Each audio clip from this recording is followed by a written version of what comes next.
In the pre-dawn hours, a house catches fire in Wisconsin. Investigators determine that the blaze is a smokescreen designed to hide a more horrific act of violence. But the heat of the flames leaves the crime trail cold. In southern Florida, a series of fires becomes more than a coincidence. People are dying, and a community is frightened. Detectives must work quickly to calm fears and catch the killer before he strikes again. At a crime scene, everything is considered a potential clue. But a fire can destroy everything in its path, challenging forensic investigators at every turn and making each arson a trial by fire.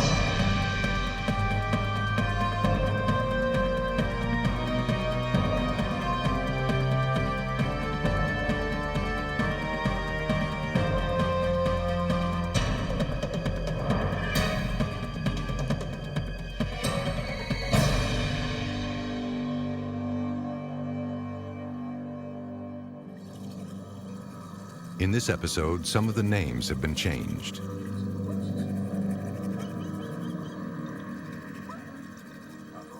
"2:30 in the morning, November 25th, 1996. Most of La Crosse, Wisconsin slept. But one of its residents woke up to an alarming sight. Your neighbor's house is on fire? What's the address there, please? He noticed smoke pouring from his neighbor's house. Fire trucks raced to the scene, arriving moments later to find it consumed by flames. If anyone was home, firefighters feared they were trapped inside. La Crosse firefighter Dan Skiles knew he and his men had to get in quickly if they hoped to get anyone out alive. But there appeared to be no way in.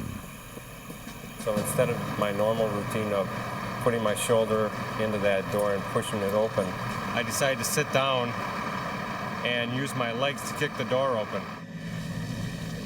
Firefighter Skiles kicked open the door and discovered the floor of the kitchen completely destroyed by the fire.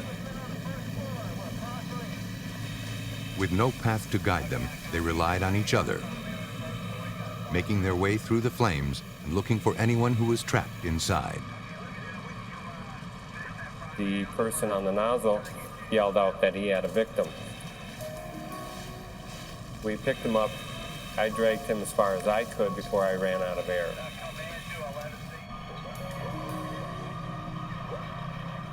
Despite their best efforts, firefighters pulled a man's lifeless body out of the burning rubble.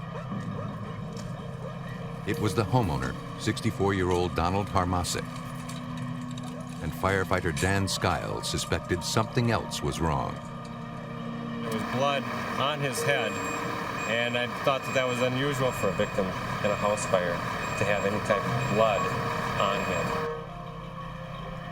It was at that moment firefighters suspected they were dealing with something more than an accident.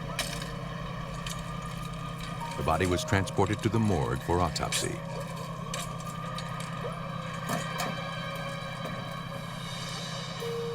La Crosse, Wisconsin detectives Dave Schatzley and Kerry Jaholski interviewed the neighbor who phoned police.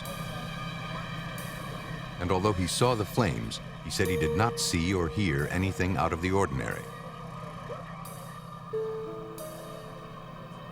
Once the fire department declared the house safe for entry, fire investigators went to work. Deputy Fire Marshal Gene Brink began the preliminary investigation to determine the fire's point of origin.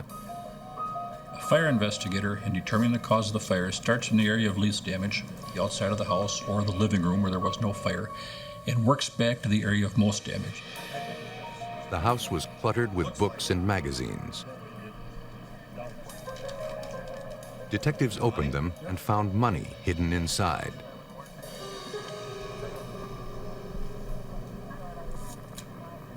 But the victim's wallet was found empty on the table. As firefighters packed up, Fire Marshal Brink went down to the basement and inspected the debris, looking for some explanation for the blaze.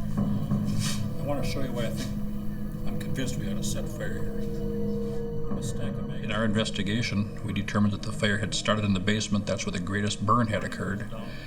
We found one area under the kitchen where the fire had burned on top of a pile of magazines. There was no heat-producing device in the area. We had a set fire at that one particular place. This was an arson.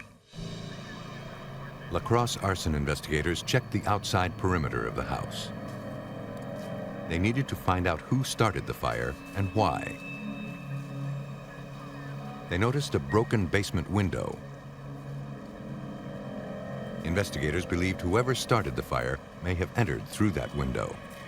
In the snow, one of them discovered an undisturbed shoe print leading away from the house. Since it was dark, he covered the print with a metal trash can in order to preserve this possible clue. The autopsy was performed at the Veterans Hospital in Madison, Wisconsin. The medical examiner found deep circular wounds in the victim's skull. The force of the blows caused severe hemorrhaging and trauma, rendering him unconscious and unable to escape the fire.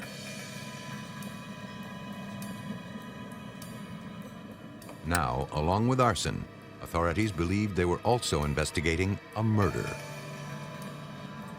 Okay, everybody, we want to get a briefing in and get some job assignments. Early the next morning, at the La Crosse Police Department, investigators compared the information they gathered so far.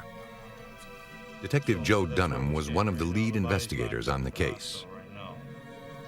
The coroner thought it was a gunshot, but then he determined later it was a blunt instrument to the head that killed Mr. Harmachek. There's a footprint on the east side of the house in the snow. Detectives also needed to follow up on the most promising clue so far, the footprint left in the back of the house.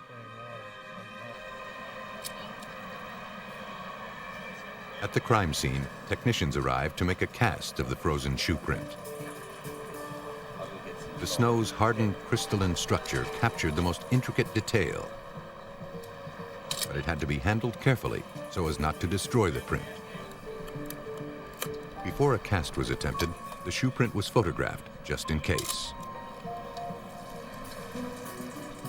Hot sulfur, which solidifies on contact with the cold snow, was used as the casting medium. The sulfur hardens almost instantly, ensuring the snow does not melt before the cast is created. It recorded every groove and pattern of the shoe print. The newly formed cast was sent to the Wisconsin State Crime Lab. Inside the house, blood spatter stained the furniture and the surrounding floor. Forensic scientist Nick Stalkey reconstructed the fatal scenario. The stains that were on the front of this chest of drawers were 2 to 6 millimeters in size. Those are indicative of stains that you would see at a beating or a stabbing. He stretched pieces of string back from the blood spatter to determine the position of the victim at the moment of the attack. By the point of convergence of the bloodstains, I was able to determine that Mr. Harmachek was beaten just in front of this chest of drawers. We did find a hammer that was in the area of these bloodstains. The chest of drawers and the hammer were sent to the crime lab for analysis. A La Crosse police officer spoke with Shirley Otto, the victim's longtime companion. So right now you can't think of anybody that would want to do any harm to him? She and Donald Harmachek had been together for over 20 years. She told the officer they had a good relationship, that Donald was well-liked, and everyone called him by his nickname, Pops. Shirley also told the officer that Donald had been upset recently because his house had been repeatedly burglarized. I think he kept most of it there because he didn't trust banks. La Crosse police detectives Joe Dunham and Brad Berkey looked into police reports and arrest records involving burglaries of the Harmasic residence. They found no shortage of names. It appeared perpetrators considered Donald Harmasic an easy mark. He was someone that we knew kept money in his residence, and he had been targeted in the past by various burglars. Police went to question a known local petty thief named Adam Tallbridge. But when he heard the police, he ran. Tallbridge looked like a promising suspect.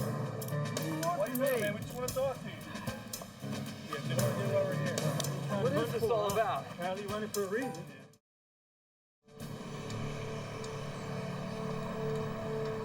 Back at the station, he denied any involvement with the Harmasic homicide. Tallbridge claimed he panicked when he heard the police. That is why he ran. He agreed to cooperate and allowed his tennis shoes to be tested. They were sent out for analysis to the state crime lab, where forensic scientist Jerry Kotajarvi was analyzing the footprint casts from the crime scene.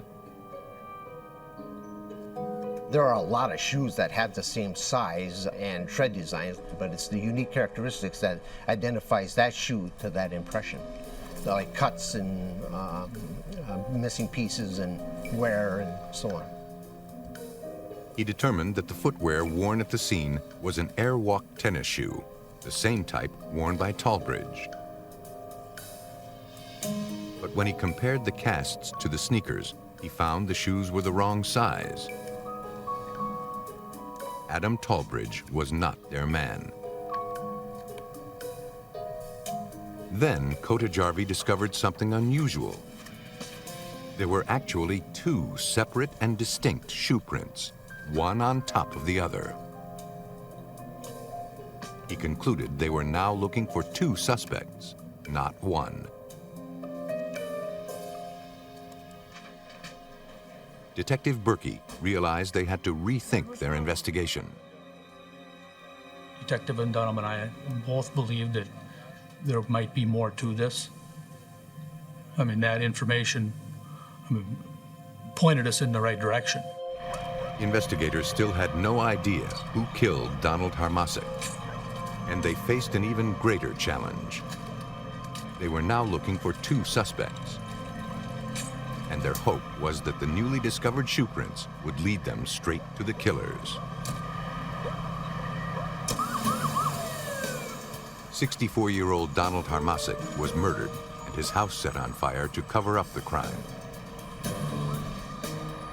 Investigators discovered they were now searching for two suspects, but so far the crime scene yielded a limited number of clues, and detectives Brad Berkey and Joe Dunham were frustrated.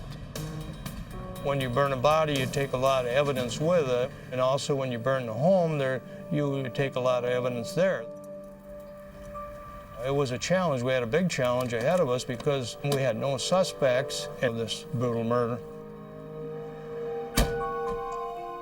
At the crime lab, forensic scientists continued their investigation. Nick Stalkey studied the victim's blood-spattered cabinet. Soot marks and spatter indicated that one of the drawers was partially open at the time of the murder. The chest of drawers provided Nick Stalkey with important information. The individual was beaten just in front of this chest of drawers, and then the drawers were repositioned, and then the fire started. It told us then that not only did the individuals beat the victim, but they also then ransacked that house after he was down and bleeding, and then started the fire and left. Investigators now believe the perpetrators set the fire with the intent to cover up an even greater crime. At the Wisconsin State Crime Lab, forensic scientist Ken Olson tested debris from the burned house. He believed a flammable liquid was used to start the blaze.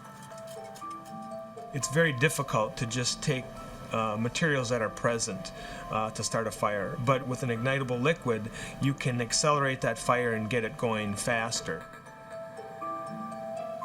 Liquid accelerants leave traces behind that slowly evaporate.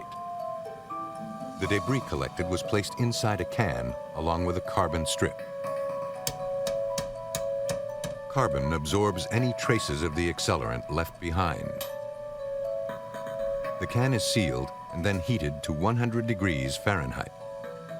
I then take that paint can with the charcoal strip inside, place it into the oven. After heating for 16 hours, the carbon strip is then put into a gas chromatograph that analyzes the chemical components of the accelerant. I take that vial and put it on the instrument, and it's automated, injects the solvent into the instrument, and I'm looking for any known accelerants that are there. Every chemical has a unique molecular fingerprint. The chromatograph reveals that molecular structure. I examined the residues that I recovered and found the residues of gasoline in 3 of the samples that were collected from the scene. Investigators turned to the community, and they set up a Crime Solvers tip line. The leads began to pour in. One of the callers claimed a man named Todd Carpenter knew something about the murder. Detectives brought Carpenter in for questioning. He began to spell out his involvement, telling investigators he was contacted by 2 men. He was approached by Nathan Lindell and Josh Lindell, and that he was a driver and they were just going there for a burglary.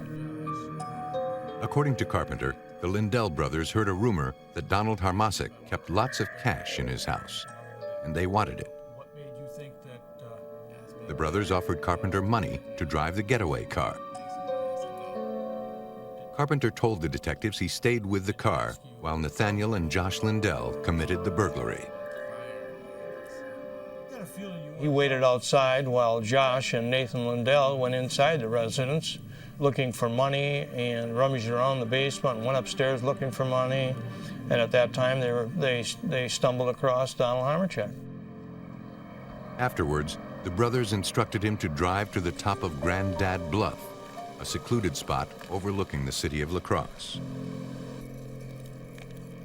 There, they built a fire and burned the clothes they had been wearing, including their shoes. Carpenter was surprised when Nathaniel told him the man inside the house was, quote, toast by now. What's he doing? Tell him to come on, let's get out of here. The brothers paid Carpenter his money. In total, they had stolen $300 from Harmasic. Carpenter said he got nervous when he heard about the murder on the news the next day. Detectives ran the Lindell brothers' names through the computer. Josh Lindell's record was clean, but Nathaniel had a rap sheet riddled with prior arrests, including burglary. Okay, Marcus. Investigators began to believe Carpenter, but they had no concrete evidence to back up his story. In the hopes of getting some, detectives convinced him to wear a wire. Maybe they could catch Nathaniel incriminating himself. Carpenter went to see Nathaniel. Hey, Marcus, man, what's up? What's going on, man? He told him the police were asking a lot of questions. Hey, calm down. Hey, come in quick. He said he was scared. He didn't know what to do or say. No? They've just been coming by my work, asking me all kinds of questions, about who I was with and who I hang out with. Nathaniel played it cool. He indicated knowledge of the crime, but said nothing that could actually incriminate himself. He was telling him to stay cool and just, don't tell him anything, and that those SOBs, they ain't gonna get nothing out of me. They were convinced Nathaniel Lindell was the mastermind. But the wired conversation was no proof. Since Carpenter couldn't help them anymore, detectives hoped Josh Lindell could. He did agree to speak with us, and that surprised me. His initial statement to us, he took the blame. Detectives finally got the break they needed. But the extreme violence of the crime and their strongest piece of evidence, the shoe prints, pointed to two killers. Detectives knew they needed more if they were to catch them both. La Crosse, Wisconsin detectives were deep in the middle of the arson murder investigation of 64-year-old Donald Harmasic.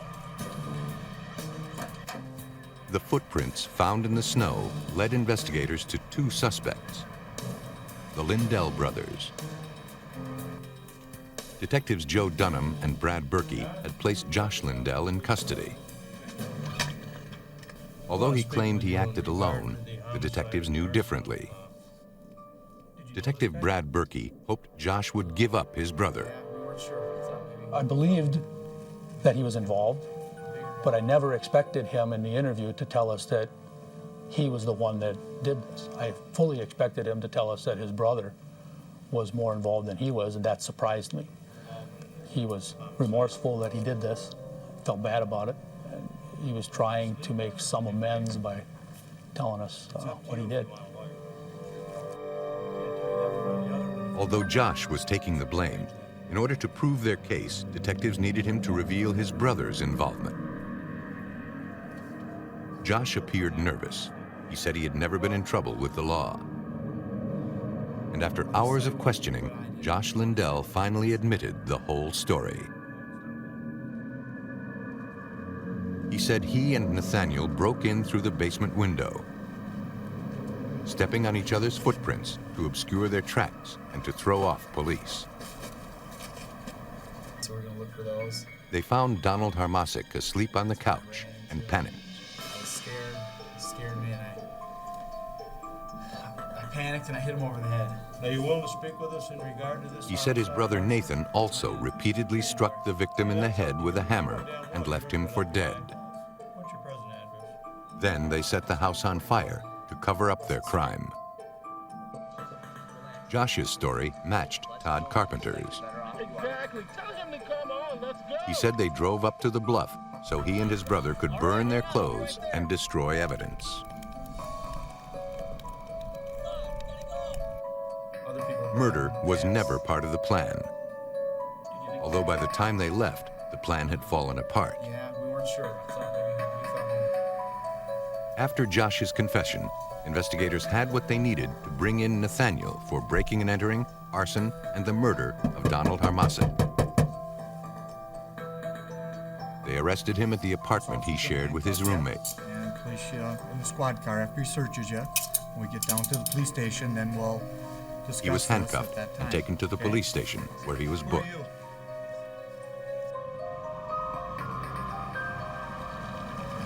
Detectives also came armed with a search warrant. The shoes here. They questioned Nathaniel's roommate and searched for evidence. Even though Josh said they burned the shoes they wore, investigators collected another pair at his apartment.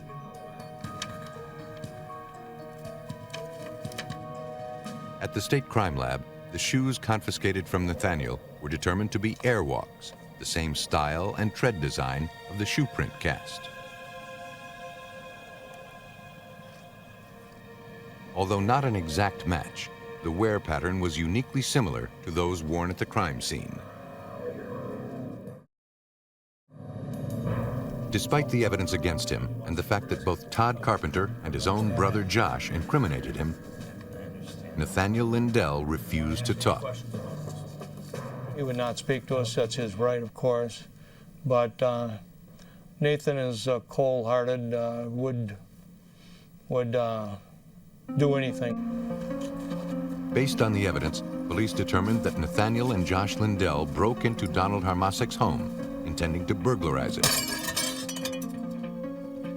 Josh was surprised to find the homeowner asleep on the sofa. Harmasic began to stir. Josh panicked. Nathaniel then struck him with the hammer he'd used to break the basement window. beating him unconscious.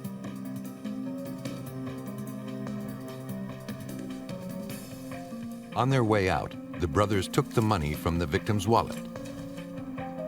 They set the house on fire to cover up the murder. They then carefully stepped in each other's footprints, hoping to fool the authorities. It didn't turn out that way. I believe Josh was definitely part of the crime, but he was not the leader of the group. It was Nathan Lindell, his older brother, that was the leader. On February 3rd, 1998, Nathaniel Lindell was convicted of first-degree murder, burglary, and arson. He was sentenced to life in prison. He will be eligible for parole in 50 years. His brother, Josh Lindell, was convicted of first-degree murder and sentenced to life. He will be eligible for parole in 25 years. In exchange for his testimony, Todd Carpenter was not charged. La Crosse homicide detectives narrowed in on one piece of forensic evidence, yielding two suspects who used arson to hide their crime. In Florida, authorities faced an ever-widening challenge as a string of similar fires became more than a coincidence. In the early morning of August 7th, 1993, in Spring Hill, Florida, the Hernando County Fire Department responded to a burning residence. Firefighters raced to the home of 80-year-old Becky Saunders.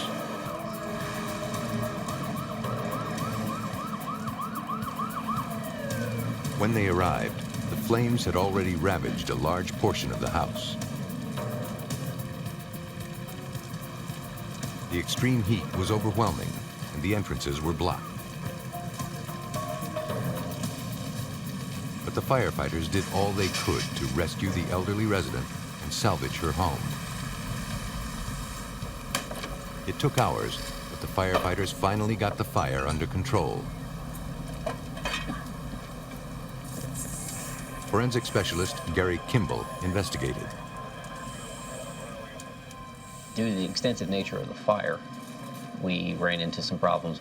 We were unable to examine a lot of the things that we would like to have examined because they just weren't there anymore.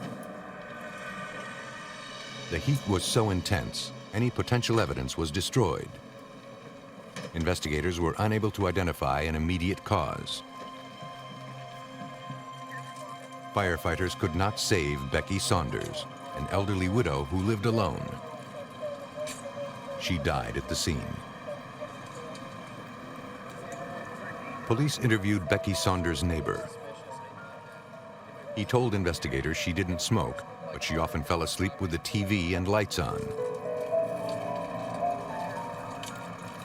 He mentioned a possible electrical problem.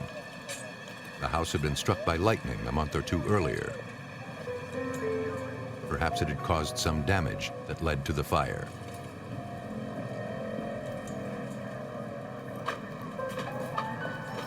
All the neighbors knew Becky and were eager to talk about her.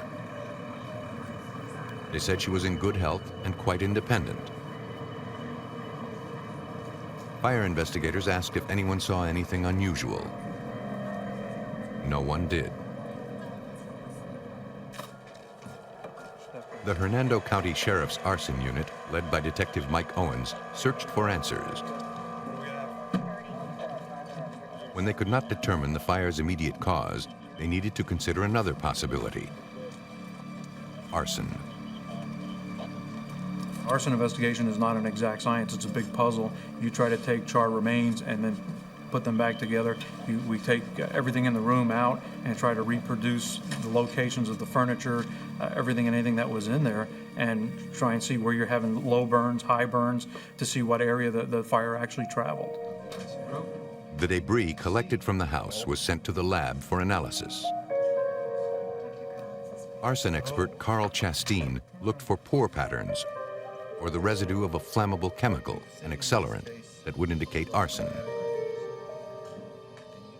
What we're trying to determine is, has there been something added to this fire scene that would cause it to burn faster and hotter than it would if it were an accidental fire. That's what we're looking for. We're looking to see if there's been an accelerant added to the fire. The photographs revealed a progression of the fire, which started in the bedroom. Investigators still needed to find out the cause of the fire. But with so much of the evidence destroyed, they knew it would not be easy. In a crime laboratory, we have to be objective. It's not our job to convict somebody or exonerate anyone. It's our job to test the evidence and tell the truth. In this case, we looked at it as closely as we could, and we still could not determine that there was any ignitable liquid in the samples. At the medical examiner's office, the victim's remains were autopsied. Though her blood showed elevated levels of carbon monoxide, indicating that she had inhaled smoke, Dr. Valerie Rao wasn't confident that it was enough to suffocate her. The poor condition of her remains made further analysis impossible. Because the investigation really did not lead anywhere, it was decided by the medical examiner to call it undetermined. Without any evidence to indicate otherwise, Becky Saunders' death remained a mystery. Investigators were left with unanswered questions. The firefighters in Hernando County would soon find themselves battling another blaze. But maybe this could provide some answers. An elderly Spring Hill, Florida resident, Becky Saunders, died trapped inside her burning house. Investigators were unable to determine the actual cause of the fire. Fire rescue, what is your emergency? 10 days later, the Hernando County dispatcher received a call. Another house was on fire, and an elderly couple was trapped inside. Wait, sir, they'll be right there. Firefighters entered the smoke-filled house and saw a woman collapsed on the floor. They carefully carried her to safety.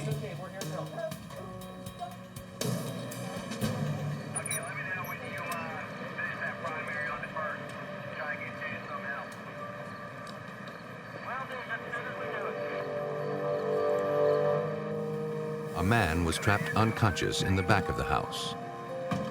I've got a second victim.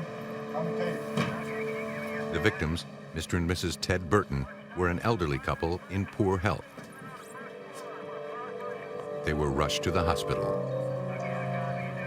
Forensic supervisor Russ Knodel investigated. Someone had broken into the home, had beaten the elderly lady. Her husband in the bedroom heard the commotion, came out. He was beaten, and then they attempted to set a drape on fire and left. Investigators noticed a bystander engrossed by the rescue. Because entry was forced and the victims were beaten, detectives questioned everyone in the area, including the bystander. His name was Brian Searsley. He said he lived in the neighborhood and that he'd seen nothing suspicious. He agreed to let investigators swab his hands for the telltale signs of an accelerant. He also allowed them to take an article of clothing for further testing.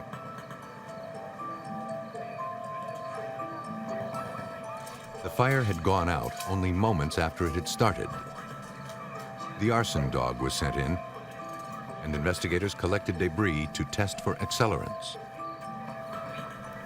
If an accelerant was used, detectives believed it might point them in the direction of a suspect. There was some alcohol poured in a dish with a candle. The candle was lit and then put underneath the drapes, and the drapes caught on fire. The rest of the house remained undamaged. It was searched thoroughly, looking for anything out of the ordinary.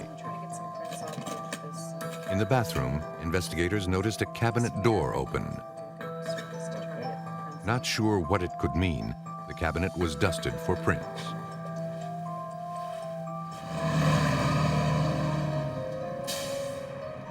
At the State Arson Lab, Brian Searsley's clothes, as well as the swabs and samples from the Burton house, were analyzed. Traces of gasoline were found on his clothes, but there was no evidence of gasoline at the crime scene. He was eliminated as a suspect.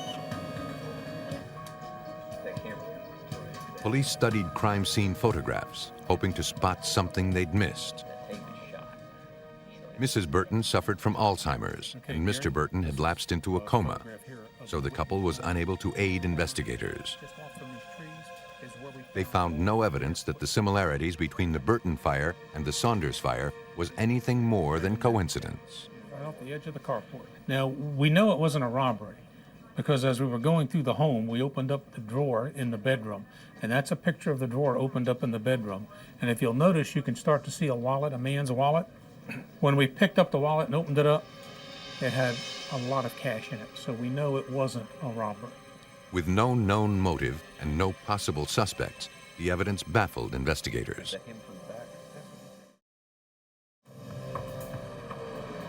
Later that day, another fire was reported in a neighboring town. Singapore radio. You have fire on the scene now. We received a call that there was a fire up in Brookridge.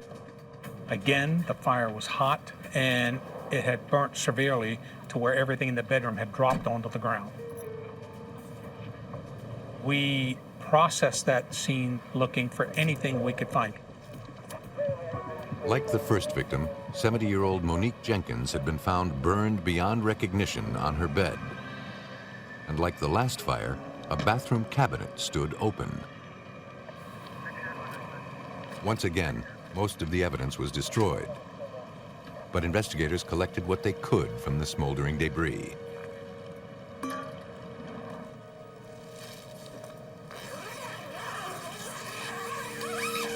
The body was burned beyond recognition.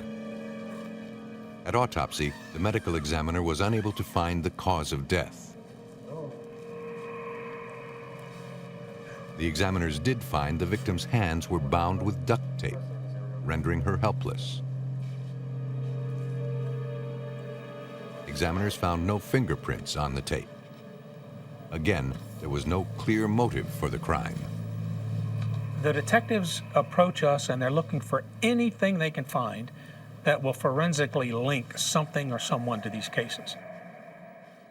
They're wanting to know if we got fingerprints. They're wanting to know if we got any trace evidence, if we found any accelerants, or anything that they can put their hands on to help them in the direction they're going in this case. And at this particular time, we were not able to come up with anything. Very frustrating for the whole team. Okay, folks, we're here today to review the facts that we've come up with thus far. Detectives compared evidence gathered at the three fires, hoping to come up with something that would tie them together.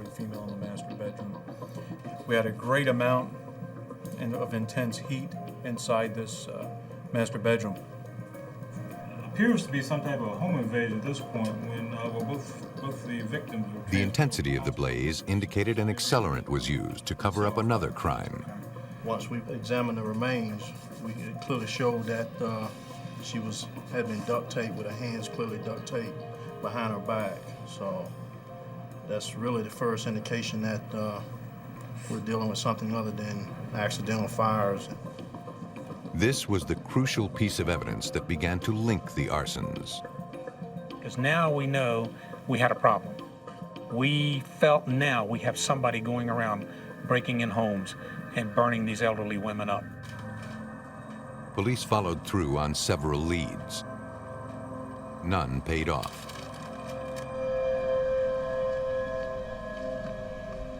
Worried, a man checked on his neighbor, Rita Talbot, after he hadn't seen her for a few days. Her front porch was littered with unread newspapers.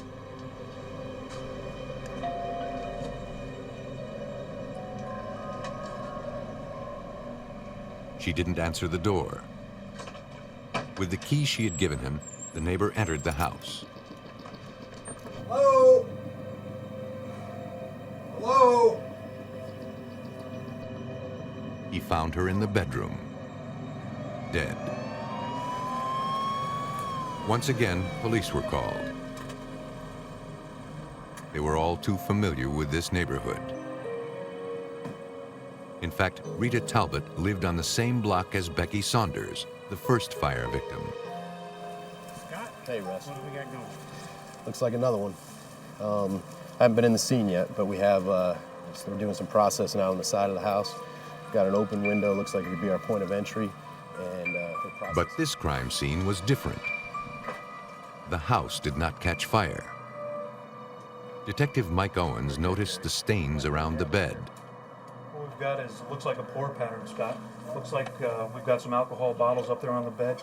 And what they may have done, or might have been done here, is alcohol poured in the carpet, and not enough with this carpet to substantiate a burn, but it melted all the carpet down. Look at this pattern. Look how deep it is. the bed. How about the bed? Did the bed get anything? Looking at the bed. If you look over here, we don't have... The crime scene technicians dusted for fingerprints. This time, they found one. The print was lifted and sent to the lab for analysis. They collected samples of the carpet, hoping the fibers would yield clues. Cigarette butts and some empty alcohol bottles were recovered.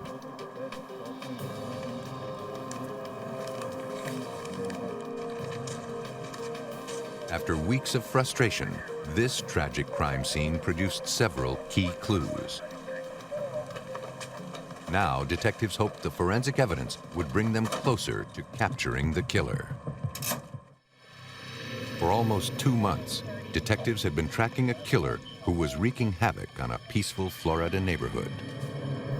At the most recent crime scene, police found several clues, including a fingerprint they hoped would lead them to a suspect. Detective Scott Bierweiler believed the recovery of this evidence was crucial. The past houses of the victims, of the deceased, had been burned. A lot of the evidence had been destroyed. We were not real successful in obtaining evidence. So we were all encouraged going into this house, knowing that it was most likely going to be tied with the other victims, same suspect in this.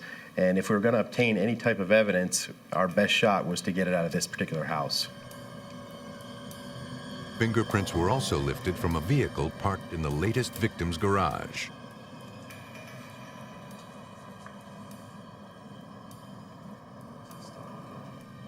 At autopsy, it was revealed there were marks left by the duct tape used to tie her hands behind her back.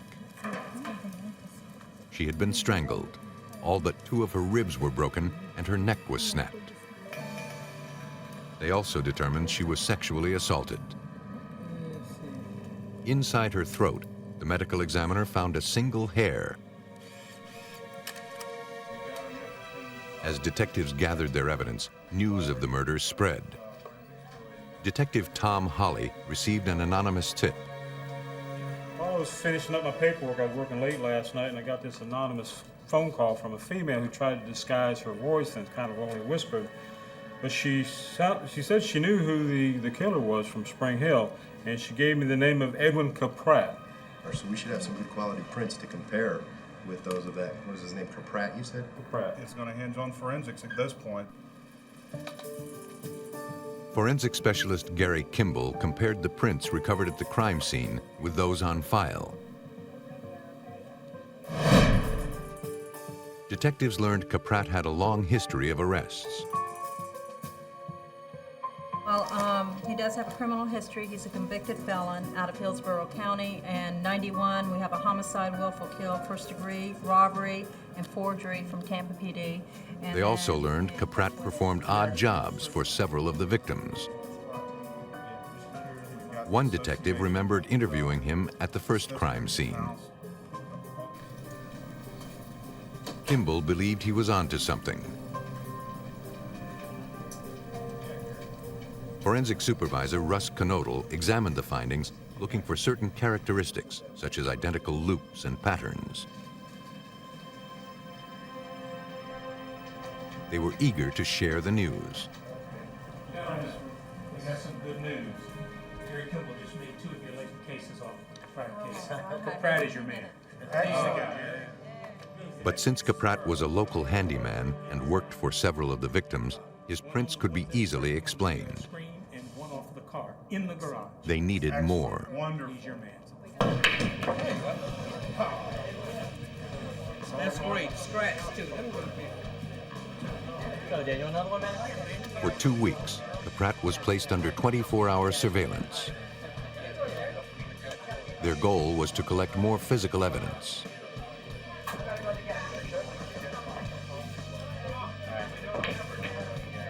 After he left a local bar, detectives took one of Caprat's cigarette butts, hoping to match his DNA to the saliva on the cigarettes recovered at the crime scene, and to the hair found lodged in the victim's throat.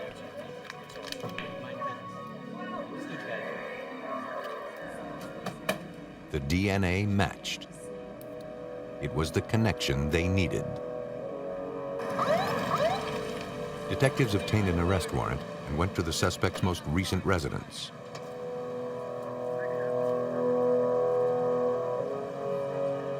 Michael Caprat was placed under arrest for the most recent arson murder of Rita Talbot.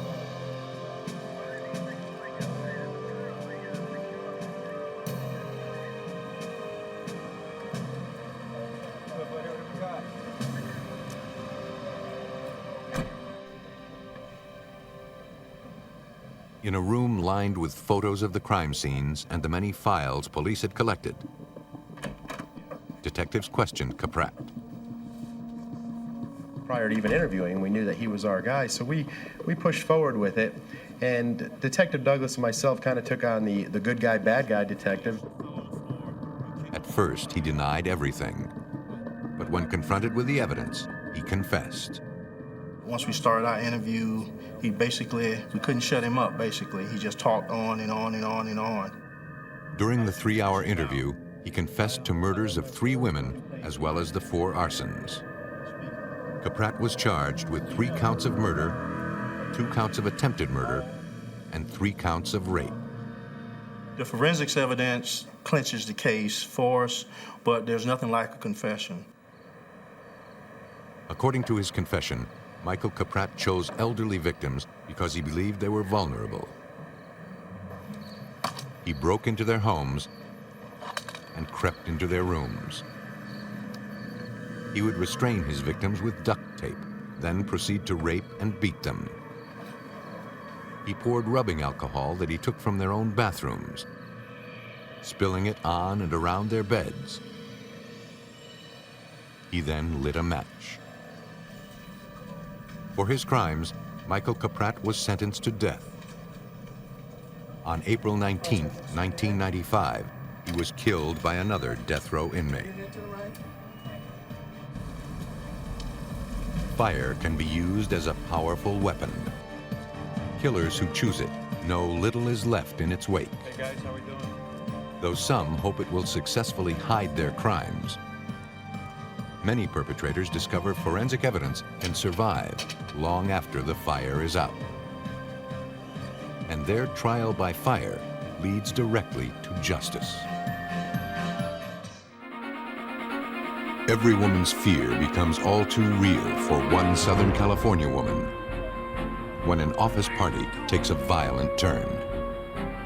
Investigators must sort out conflicting accounts, unlocking the one clue that turns out to be the key to the truth.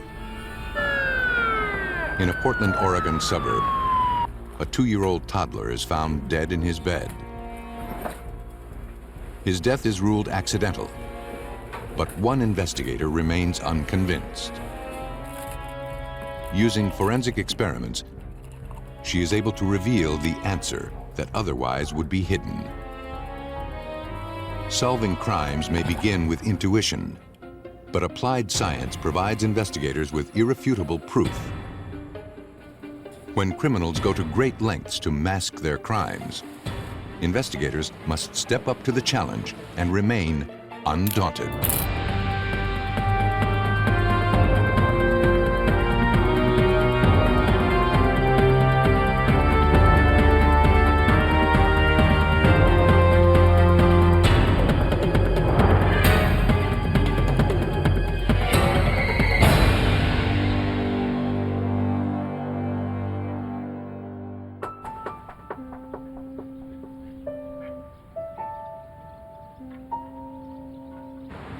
In this episode, some of the names have been changed.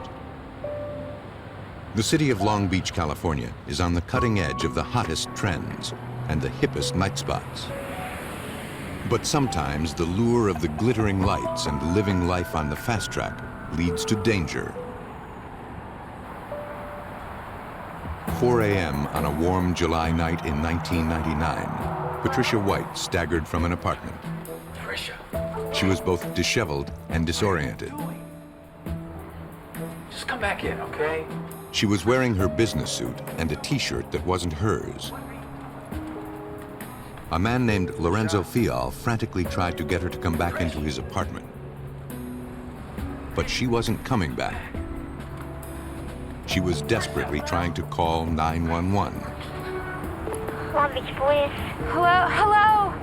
Hello, ma'am? I need help. I don't know where I am.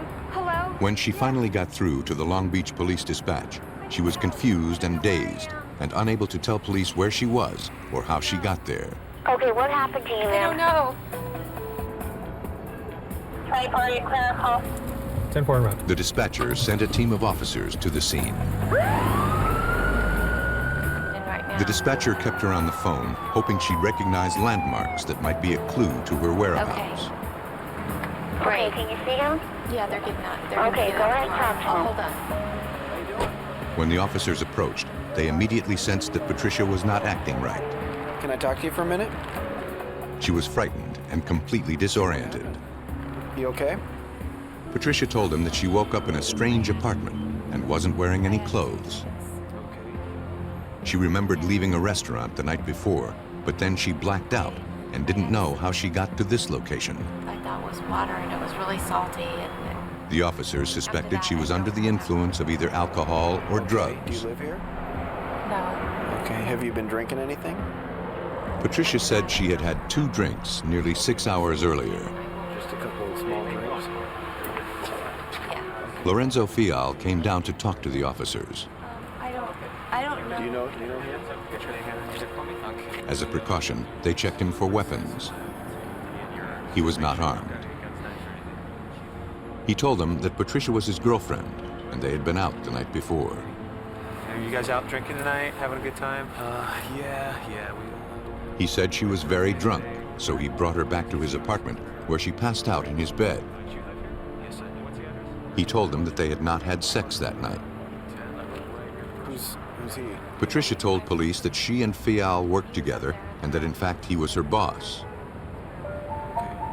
Did you guys have sex or She was still too confused to provide any further details. The officers, concerned about her state of mind and her lack of memory, decided to take her downtown to test her for alcohol. And how long you lived here? Almost 4 years. Because of the conflicting stories and the fact that Patricia said she didn't remember anything and woke up naked in a strange bed, police asked Fial to accompany them to the police station to make a statement and provide blood samples. He cooperated fully. After taking a breathalyzer test at the police station, Patricia was taken to the hospital. Her blood alcohol level was a .01, 8 times below the legal limit. While Patricia had no memory of a sexual encounter, under the circumstances, police were suspicious. She was sent to the sexual assault examination room for further testing. Patricia didn't really tell me too much. One of the responding officers gave the details to Long Beach detective Catherine Kriskovic, a member of the sexual assault unit. And then she doesn't remember anything after that. Eventually, when I got her to calm down, she told me that she remembers getting in the car. Did she appear to be under the influence? She appeared to be under the influence. Detective Kriskovic grew more suspicious when she learned that Patricia said she was given an opened drink. And she pointed out to you guys the apartment where she was given a drink of what she said tasted like a very salty substance when she had initially asked for water.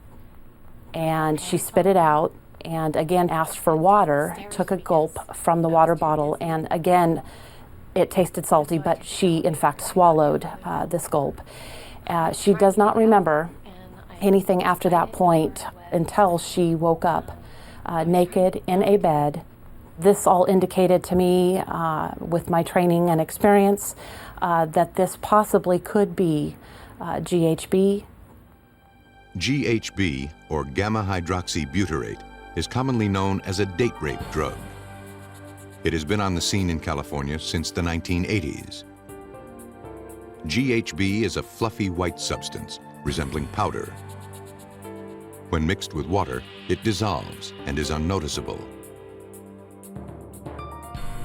The drug usually takes effect in as little as 15 minutes, leaving a victim comatose or unable to move, blanking out their memory for up to 4 to 6 hours. Try to remember as much as you can. GHB is completely undetectable in the system after 12 hours. Detective Kriskovic and sexual assault nurse examiner Melinda Waddell had to move fast. They looked for further physical evidence of the effects of this powerful substance. Get you some fresh air and get you something to drink. At the time that I was speaking to her, she was still in a state of confusion, at times a little disoriented. She was very cooperative and wanting to help, even though she was having a very hard time with the fact that she couldn't remember certain things, and was taking it hard in the sense that she wouldn't be able to provide us information to assist us with our investigation. Detective Kriskovic urged Patricia to try and piece together what had happened in Fial's apartment. I woke up in a room, in a bed, and I didn't have any clothes on. I was naked. She remembered waking up in a strange bed. Fial was there without his shirt on. Embarrassed that she had no clothes on, she told him to leave. He told her she didn't need to be upset, and that a minute ago she had a different attitude. And I didn't know where I This only frightened Patricia further. Still dazed, Patricia found a t-shirt that wasn't hers, and eventually located the business suit she had worn the night before. See, I was calling. I couldn't get through. She collected her belongings and left. She then called 911. Nurse Melinda Waddell. Yeah, but you can't always judge what type of emotional state any person's going to be in after an attack or an episode like this. Patricia White was shaking, she was tearful, she was confused about what happened to her. I need you to get a urine sample first. Nurse Waddell began a forensic examination. She asked for a urine sample. This would determine if GHB was in her system. The sample would be sent to the lab to check for the substance. She then conducted a full-body examination. She asked Patricia to remove her clothing. As we're collecting evidence, we have no idea what the significance of any piece of evidence is going to be until later in the investigation. And at the same time, the forensic nurse will examine her entire body, and we're looking for scratches, bruises, bite marks, anything in her hair, anywhere on her clothing, any piece of evidence that could help put the story together of what happened to her. After we examine her entire body, we also use a special lamp called a Woods lamp, and that's an ultraviolet light. Then we scan her body.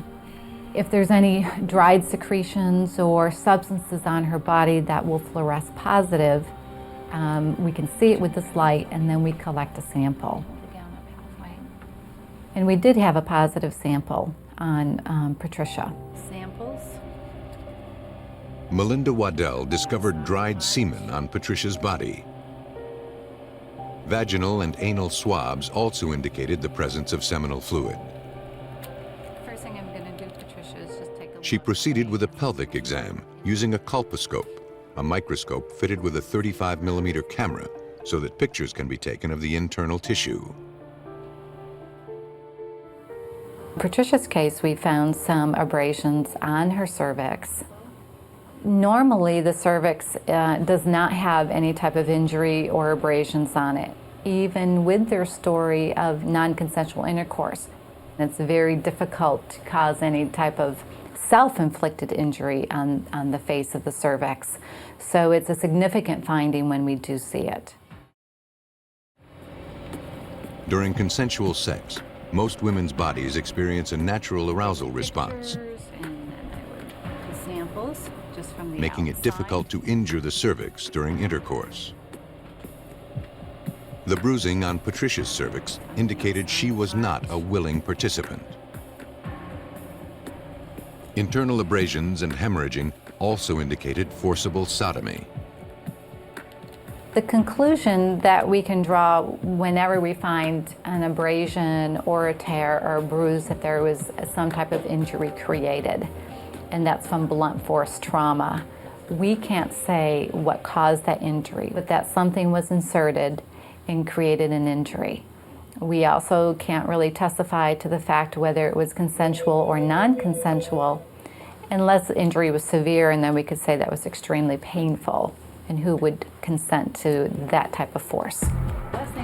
The hours of speculation ended. Medications that we've talked about, some antibiotics. Nurse Melinda Waddell concluded Patricia White was raped. Tablet that I already gave you. I'm gonna take these. Patricia's worst fears were now confirmed, and she was determined to find out how and why it happened. After a long night of questions, Long Beach investigators had at least one answer. Patricia White had been raped. She remembered little more than waking up naked in her boss, Lorenzo Fial's bed. Anybody answering? Because she blacked out and couldn't remember how she got there, Detective Catherine Kriskovic suspected she was given the date rape drug, GHB. While she awaited the toxicology findings, Detective Kriskovic wanted to hear Fial's version of events. Really like it. This is one of Chevy's newer blonde. An officer went to the car dealership where he worked as the sales manager. Come have a seat if you like. Can you tell me what happened yesterday with Miss White? Oh. The officer asked Fial about the events of the evening. After we got off work. Right. We're just gonna celebrate. We had a lot of food. We had about 15. He said that it was his birthday, and they had gone out to celebrate at a restaurant. Patricia had parked her car at a friend's house and rode to the restaurant with some other co-workers. Fial said that it was quite a party, with lots of food and liquor. He said that Patricia drank too much and was acting a little crazy. She was definitely coming on to Fial. Oh, I need pour you a drink. She had way more to drink than she normally does, so... Fial claimed she was so drunk he offered to drive. Instead of have her drive, I thought we... This information matched his earlier statement. But then his story changed. That was one of the weird things about her. He admitted that he actually did sleep with Patricia, but said that it was consensual. Just kind of woke up. Worried about losing his job and trying to keep their relationship a secret was the reason he lied to That would have police. caused her to dial 911 or call the police? He claimed they had been seeing each other for a couple of months I have no idea. and had had sex on more than one occasion. And just started yelling. Detective Kriskovic contacted several of the people who attended the party that Good night. afternoon. This is Detective Catherine Kriskovic with Long Beach Police All of them Department, corroborated and I'm calling Fial's in story. regards to a situation that I'm involved in. They said that Patricia was drunk and came on to him. A cocktail, okay. The case was shaping up to be Patricia White's word against Lorenzo Fial's. Detective Kriskovic looked up Fial's record. She discovered that he had 3 prior convictions for robbery, cocaine possession, and spousal abuse. That proved nothing. Though he had a criminal past, he wasn't necessarily a rapist. But someone was clearly lying. Detective Kriskovic hoped the forensic lab would determine who was telling the truth. Patricia's urine samples were sent to the LA County Coroner's Office. supervising criminalist Dan Anderson was assigned the case. Detective Kriskovic contacted me directly to analyze this particular urine sample from what they called a credible rape victim. Because we are the coroner's office and we deal principally with postmortem samples, we don't routinely do antemortem or live people's urines or blood samples. Because we were the only lab in the area that could do a GHB analysis at that particular time, I said that they could bring it on over and we'd be willing to help them out. Anderson proceeded with the GHB testing. He obtained 2 urine samples. He needed to compare the original sample from the morning of the assault to one from several days later to act as a control sample. The control sample would tell him how much GHB was normal in Patricia's body. GHB, or gamma hydroxybutyrate, is a natural substance in your body. As a toxicologist, you normally won't see it, or you will see it at very, very low levels. So if someone actually took the GHB, it'd be a large amount either in the blood or urine sample. Both of the urine samples are individually combined with chemicals that separate the GHB from the specimens.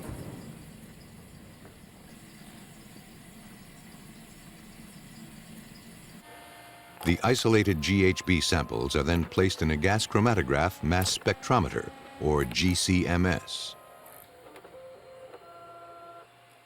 There, it converts them into a gas and measures the levels of GHB in each specimen.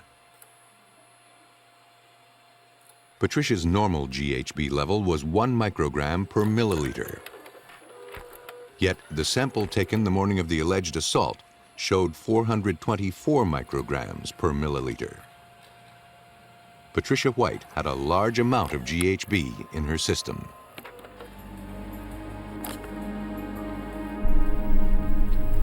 Detective Kriskovic spoke with Patricia again to tell her what Fial had said about their relationship.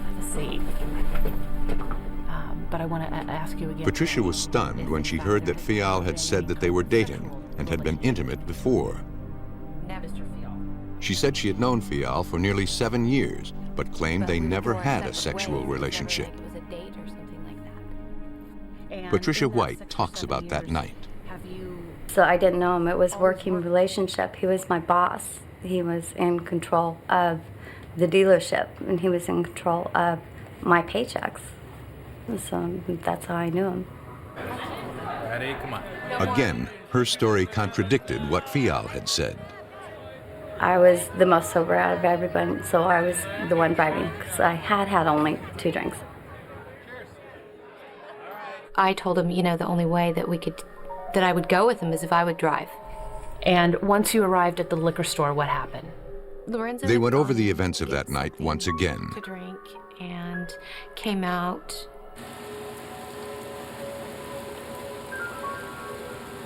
She said Fial had stopped to get some vodka. Patricia asked if he'd get her a bottle of water. And he gave me the water, and it was horrible tasting.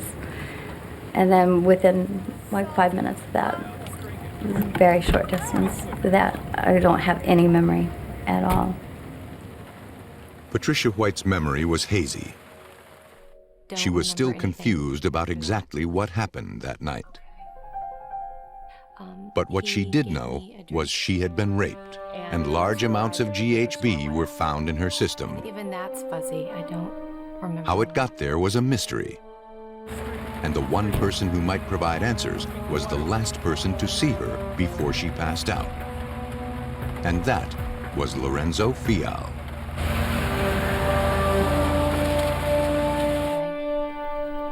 Long Beach detective Catherine Kriskovic was trying to sort out exactly what happened to Patricia White the night she was assaulted. It was very salty and Patricia had been raped, and large amounts of an illegal substance, GHB, a date rape drug, was found in her system.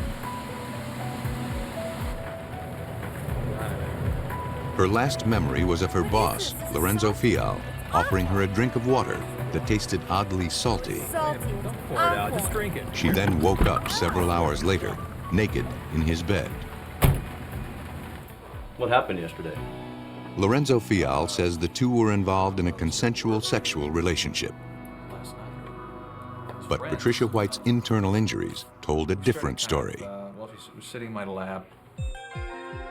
Forensic examiners compared the semen samples found inside Patricia White's body to DNA samples taken from Lorenzo Fial earlier in the investigation. They matched. Detective Kriskovic had enough evidence to make an arrest. Lorenzo Fial was arrested and charged with 6 felony counts, including kidnapping, rape with the use of drugs, and sodomy with the use of drugs. Kriskovic obtained a search warrant for Fial's personal property. If he could be linked to the GHB, they'd have an open and shut case. I then started to write a search warrant in order for us to go out to the different locations, their residence as well as their workplace, in an attempt to possibly locate any of the water bottles or anything maybe inside the residence which would indicate that they might have made it at their home or work location.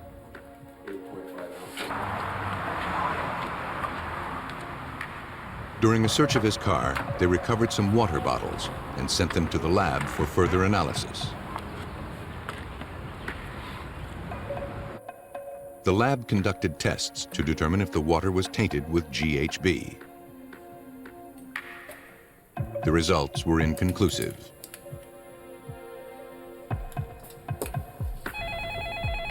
This did not deter Detective Kriskovic. This is Detective Kriskovic. With the positive urine test for GHB, Nurse Melinda Waddell's findings, and the testimony of the victim, she felt that the district attorney had a strong case. Long Beach Deputy DA Christopher Frisco agreed, but he knew it would be far from easy. Whenever you have a situation where the victim and the defendant know each other, this almost always lends itself to a defense of consent, especially when the defendant's DNA was recovered from her in the form of semen. I mean, if it's really his word against her word, then how do you know it's not consensual? Frisco questioned Patricia further and prepared her for the trial. He knew the defense would try to discredit her testimony, but he was so confident she was a credible witness, he encouraged her to take the stand. It paid off. The jury also believed Patricia. Patricia testified that she was driving the vehicle that she was in with Lorenzo Fial. He had given her a liquid that was clear. She drank it. It tasted much like ocean water. She spit it out. The defense was never able to explain how Patricia White got GHB in her body. They were never able to explain how it was that Patricia White could accurately describe the feeling of being under the influence of GHB and the taste of GHB as tasting salty. I think when I woke up the next morning. Based on the evidence, investigators pieced together what they believe happened that evening. I was nauseous. After the party, Fial went to the liquor store to buy some vodka and a bottle of water for Patricia. He then laced the water with GHB and offered it to Patricia.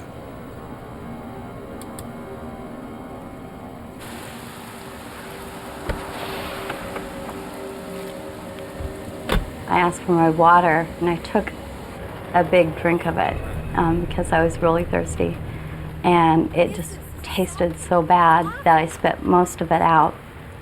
No, it's salty. Don't pour it out. Just drink it. Here. Let me switch. I'm going to drive. And then my next memory is being in a bed with him throwing back the covers on the bed and me being naked and not being able to move and not being able to see past like 1.5 feet. On March 27, 2000, Lorenzo Fial was convicted of 4 counts of rape and sodomy with a drug and sentenced to 11 years in prison.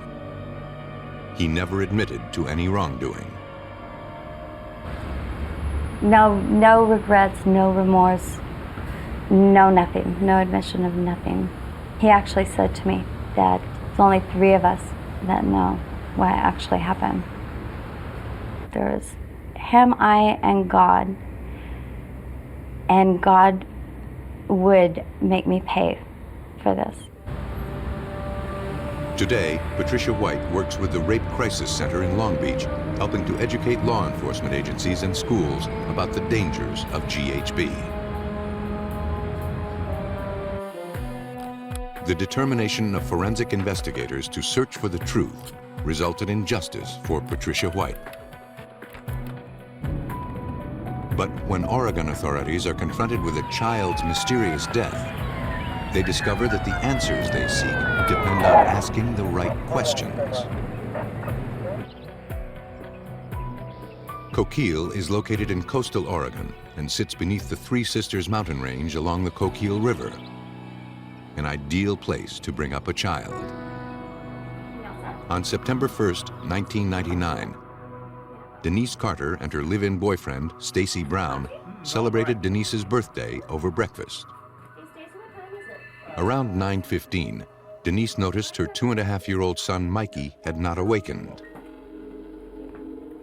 Concerned, she asked Stacy to check in on the toddler. He discovered the boy lying motionless on the bed, and he would not wake up. Sensing something was terribly wrong, Stacy alerted Denise. Trust me, something's not right. The baby was not breathing. 911, what is your emergency? A dispatcher took the call and immediately sent an ambulance. How old? Within minutes, paramedics and officers from the Coquille Police Department raced to Denise's home.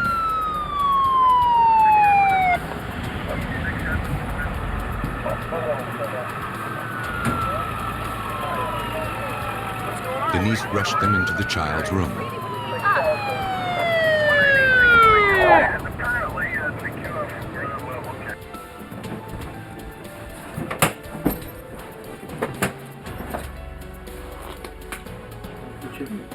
But Mikey was already dead.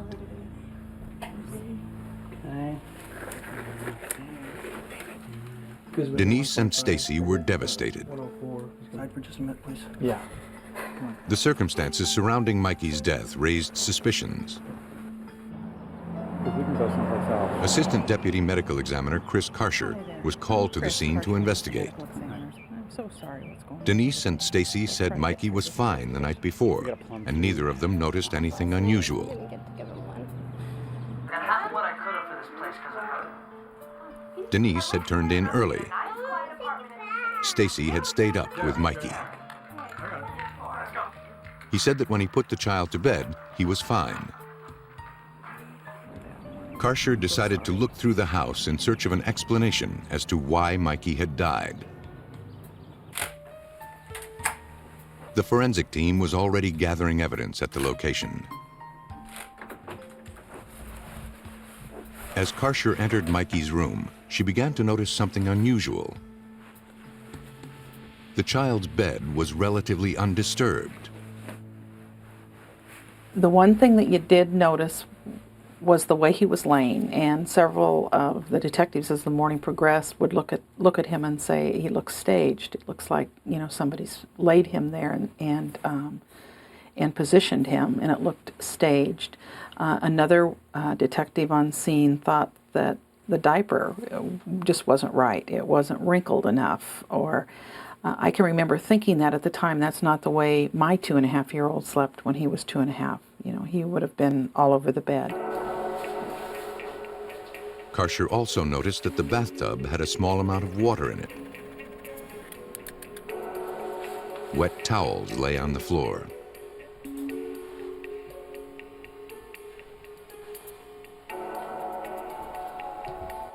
Crime technicians from the Oregon State Police Lab took samples of some red stains found on the child's bed. They conducted a presumptive blood test. The results were negative. I just want to wait for these people to get out of here. Once Karcher was satisfied she had fully investigated the home, she asked Stacy and Denise a few additional questions. He was trying to comfort her. She was crying. When I asked the two of them what they thought might have happened to Mikey, Stacy Brown told me that he probably choked on something. I think he choked. Stacy claimed Mikey would put anything he could get his hands on in his mouth. I pulled a rubber band out of his mouth yesterday, and I know that we'll have to Chris Karcher, there were still too many unanswered questions. I was concerned that a 2.5-year-old was dead and we didn't have any reason for him to be dead. You're always suspicious at that point. He had no health problems. He had not been injured in the days before. He had eaten well the night before. He had gone to bed like normal the night before. And so there was no reason for him to be dead. The child's body was transported to Bay Area Hospital for autopsy. Chris Karcher assisted. Initially, the autopsy did not reveal anything out of the ordinary. Is there any hemorrhages in the soft tissue? Yet when they examined the child's airway, they discovered a foreign object lodged in his throat. The autopsy was basically unremarkable until we got to his airway, and then we found a cellophane that was from a cigarette wrapper that had been inhaled real tightly down in his airway. Cause of death was asphyxiation. And although water was found in his lungs, forensic examiners thought it was due to the asphyxiation. Yet something still bothered Chris Karcher. She noticed that the printed tax stamp was still intact on the cigarette wrapper. The baby's saliva had not dissolved the image. This, coupled with the other evidence, left too many clues unanswered. Investigator Karcher was determined to find out why this baby died. In Coquille, Oregon, a seemingly healthy 2.5-year-old Mikey Carter was found dead in his bed. Assistant Deputy Medical Examiner Chris Karcher had discovered a cellophane cigarette wrapper lodged in his throat. It was determined that the cause of death was asphyxiation. But to Chris Karcher, something about the evidence at the crime scene and the cigarette wrapper itself did not add up. She decided to perform a simple experiment. She placed a cellophane wrapper from an identical pack of cigarettes in an ordinary glass of drinking water. One of the things that I started thinking about was how pristine that stamp was on the bottom of that cellophane, and I got to wondering if a child was chewing on that, how well would the stamp stay on? And so I decided, well, you know, let's try and see what it would take to get that stamp off. When Karcher returned to the beaker of water, she found that the stamp remained intact. The findings troubled her for days. So I thought, well, that would not represent what saliva might do to a stamp. That there surely must be enzymes and such in saliva, and that would be the best way to determine. So I then put cellophane in my mouth and kept it in my mouth on a short drive one day, about a half hour.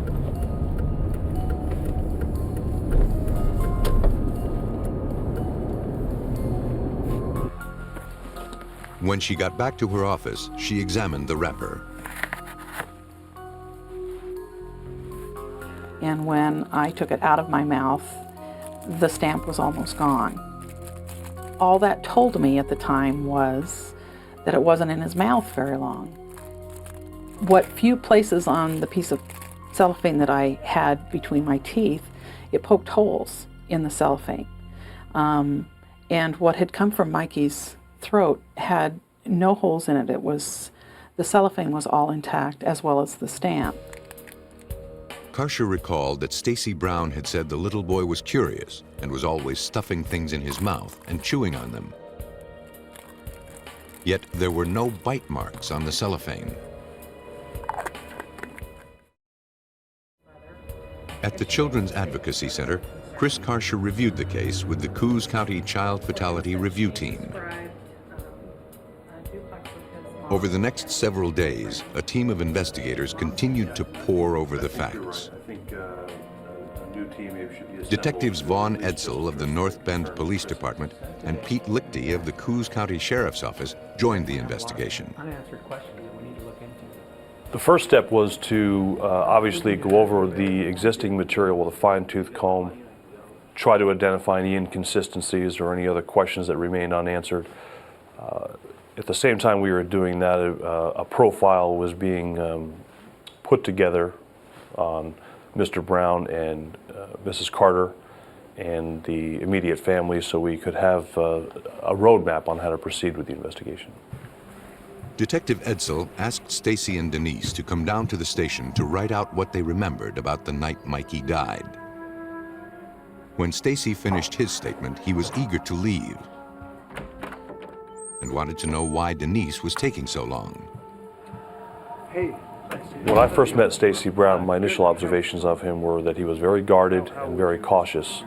The more time I spent with Mr. Brown, the more he became agitated and the more he became defensive and very guarded.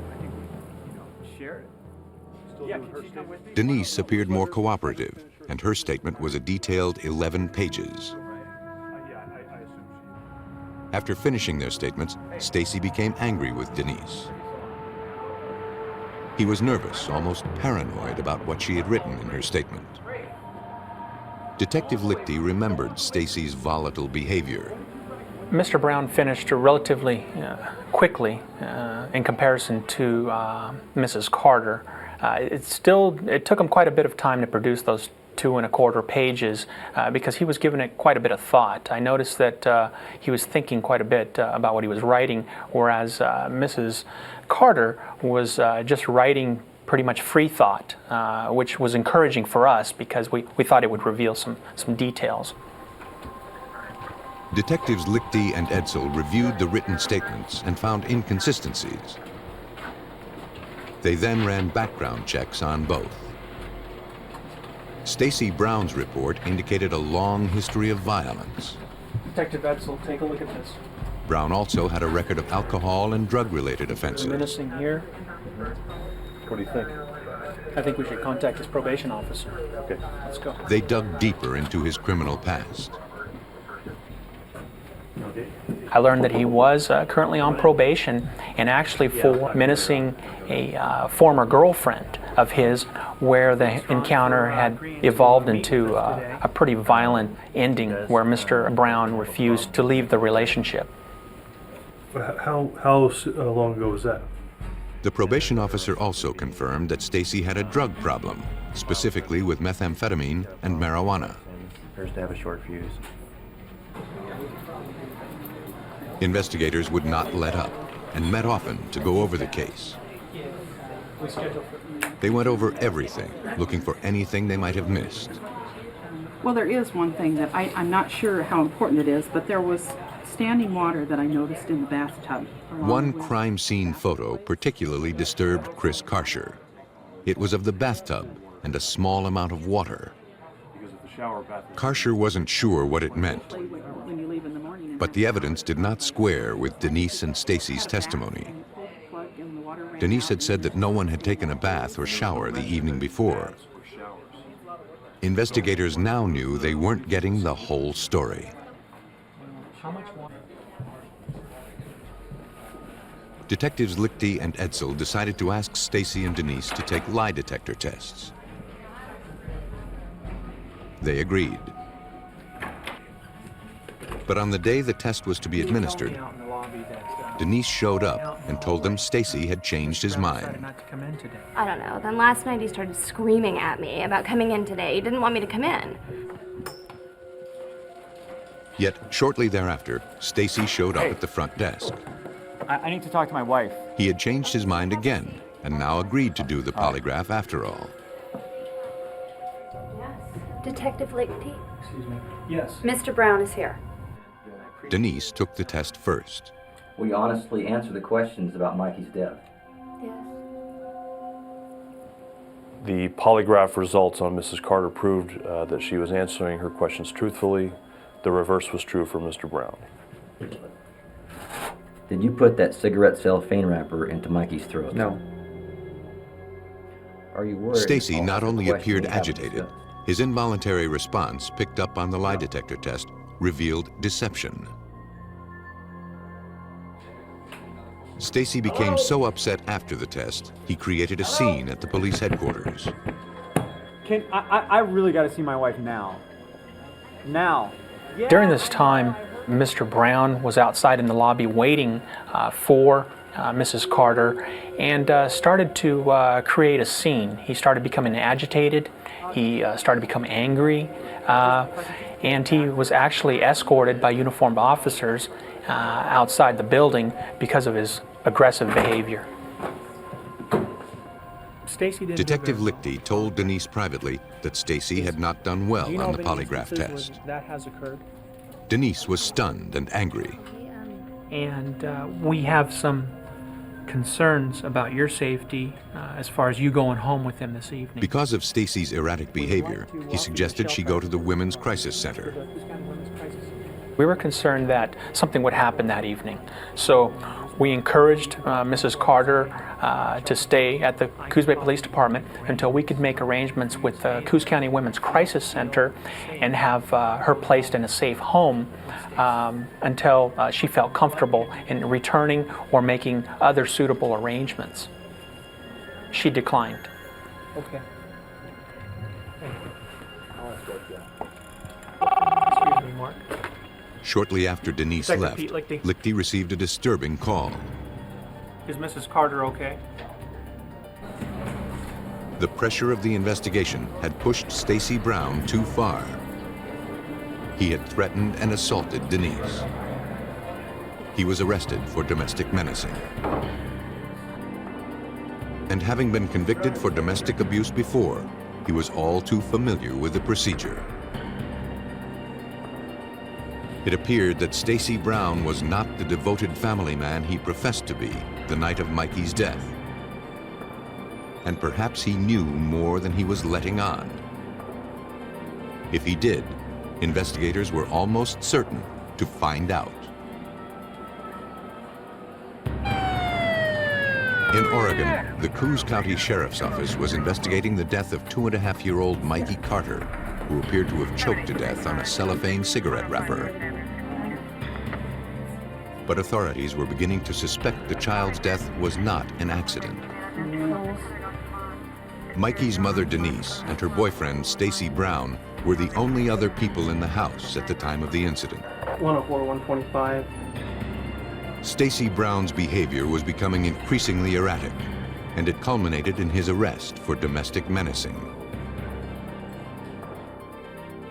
The day after he was picked up, Detectives Lichty and Edsel visited Denise at the library where she worked. Mrs. Carter, excuse me. She was visibly shaken. And now that Stacy was safely in police custody, she wanted to get something off her chest. Can we sit? Sure. Did you have an affair with She told your them that a few months earlier, her ex-husband had spent the night at her house on Stacy's birthday. Brought it up a lot. He was very Stacy had found out about the affair. He had discovered some of her ex-husband's personal belongings at Denise's house. Hey. Hey. When Stacy confronted her with them, she told him he had stopped What by. would his cigarettes be doing in, But then she confessed the affair. on my birthday? Stacy became violent when he learned they had been together on his birthday. Mrs. Carter told us that this particular issue was a consistent reminder to Mr. Brown that she had been unfaithful to him. Mr. Brown consistently barraged her with accusations and usually ending that with, "How could you have done this on my birthday of all days?" Mikey Carter was found dead on Denise's birthday. The detectives now had motive. It appeared that Stacy wanted to get even for her affair, and he did it on her birthday.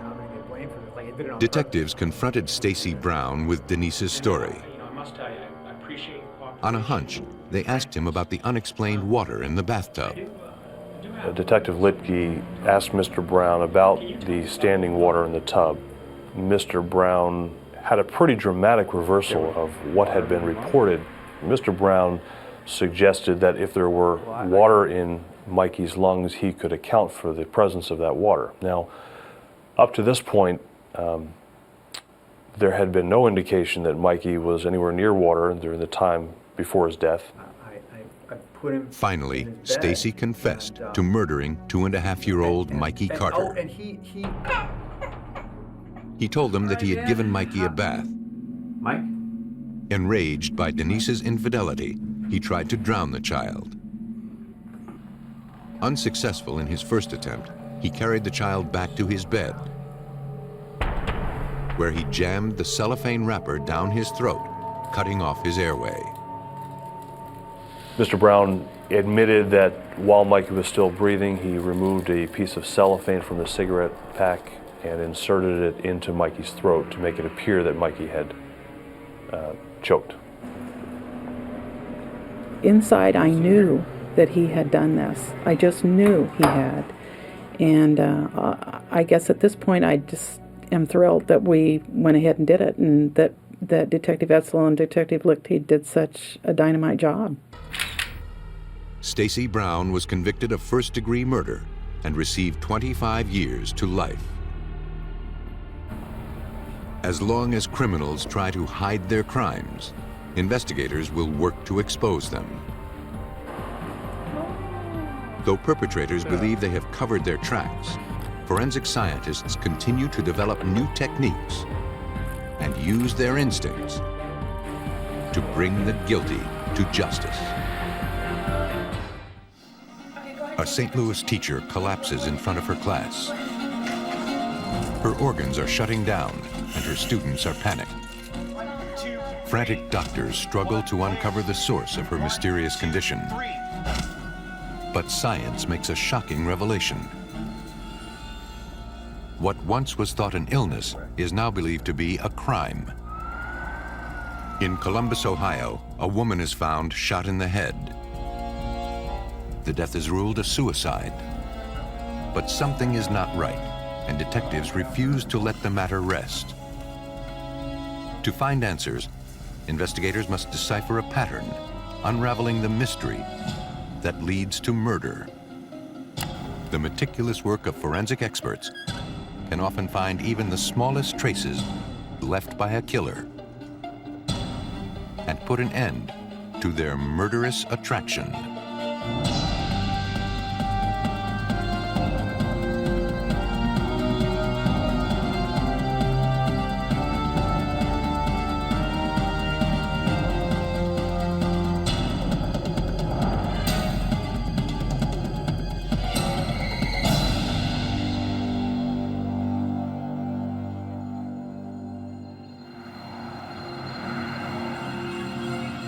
In this episode, some of the names have been changed. September 26, 1993, St. Louis, Missouri.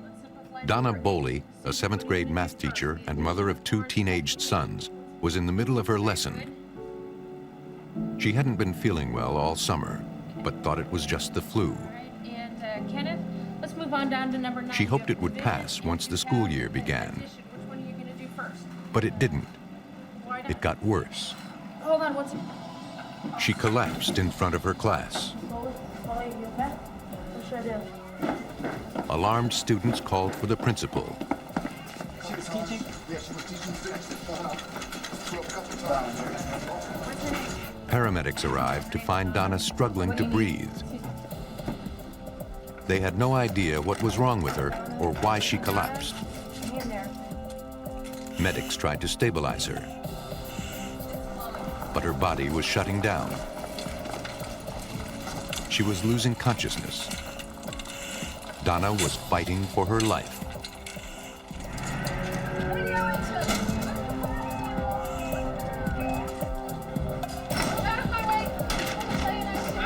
In the emergency room, doctors fought to save her.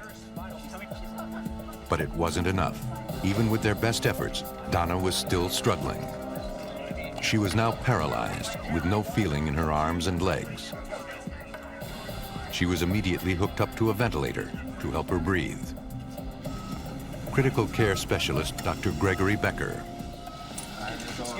We had no idea what was wrong with her. She had nonspecific symptoms. She developed numbness of the lower extremities, confusion, had a seizure. Their oxygen levels were dropping, and she appeared to have respiratory difficulties. We were baffled, really, with what was going on. Jim Boley, Donna's husband, rushed to check on his wife. The attending doctors assured him they were doing everything possible, but the prognosis wasn't good. Donna was in critical condition. Jim told doctors Donna had been feeling ill, but it had never been this bad. Donna was in cardiac arrest. Doctors desperately tried to get her heart beating again. All right, let's do it again. Turn it up higher, nurse. All right, here we go. And clear. 1, 2, 3. She had a variety of symptoms that we couldn't pigeonhole in a single diagnosis. Doctors stabilized Donna and took her to the ICU. But they still had no idea what was causing Donna's symptoms. When we come to a situation like this where a patient is getting more and more ill, right in front of us is we'll shotgun a variety of tests. But the test results showed nothing. I'm gonna have to go to the side. Jim stayed by his wife's side. You promise me you'll drink it all, okay? He brought her flowers, cards, and her favorite milkshakes. He did everything he could to care for her. As the mysterious disease ravaged Donna's body, the search for the diagnosis continued. One of the full battery of tests that we did was a urinary heavy metal screen. When it came back, her urinary excretion of arsenic was sky high, astronomical. Donna's body was being poisoned. Mr. Boley. The amount of arsenic in her system was 420 times the normal amount. Apparently, she has arsenic. Why were the levels so high, and how did it get into her system? Does she do any type of gardening? Concerned others were exposed to the arsenic, doctors immediately informed Donna's family and also called police. Jim Boley told doctors he had no idea how this could have happened and wanted a full police investigation. She was poisoned by someone. Officers arrived at the hospital and interviewed doctors, nurses, and all those who cared for Donna. But no one had ever seen anything like this before. St. Louis County Police Detective Tony Grimmel was the lead investigator on the case. I found out that from the hospital that Donna Boley's level of arsenic was right at the lethal dosage, and that she was on the fence and could possibly die. Since arsenic poisoning is rare, Detective Grimmel needed to do research on the toxin. I determined as much as I could about arsenic and found out that it is in pesticides and herbicides. It's also found in the environment, in well water. Detective Grimmel had hoped to speak to Donna, but that would be impossible. At that point in time, that not only was she in critical condition, but she was paralyzed from the neck down and unable to speak. Unable to communicate with Donna, the detectives would have to find their answers another way. They asked hospital personnel to contact them if they came up with any new information. Nurses were stationed in Donna's room around the clock to monitor her condition. Skin color? Okay. Detective Grimmel's next step was to determine whether he was dealing with accidental exposure or something criminal. This is the first type of arsenic case that I've ever been involved in. The questions that we didn't have answers to is, how did she get it in her system? What type of arsenic it was? Where it came from? To find the answer, the detective turned to an expert at the St. Louis County Medical Examiner's office.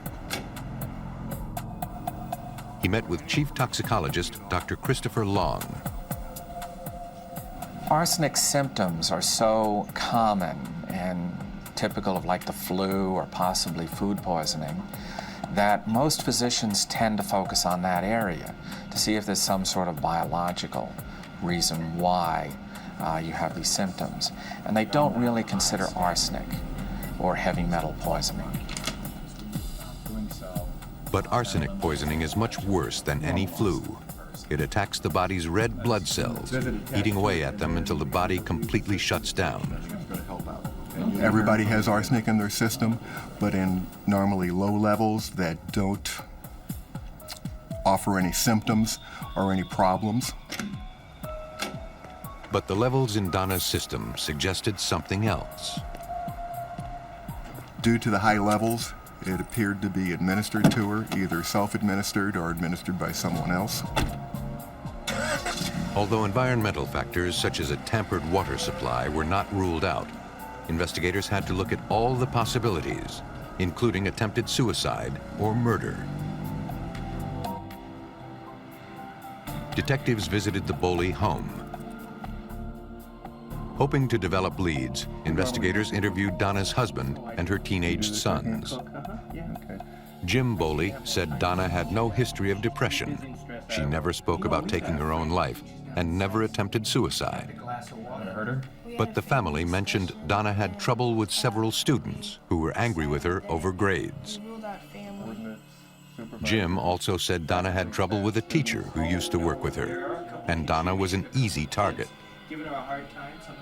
He felt that since she kept a cup of water on her desk at all times, that anybody at school could have administered the poison to her by dropping it into her glass or cup on her desk. While at the house, investigators took a sample of the family's tap water. It was sent to the lab for analysis. From what the boys said, they collected canisters, jars,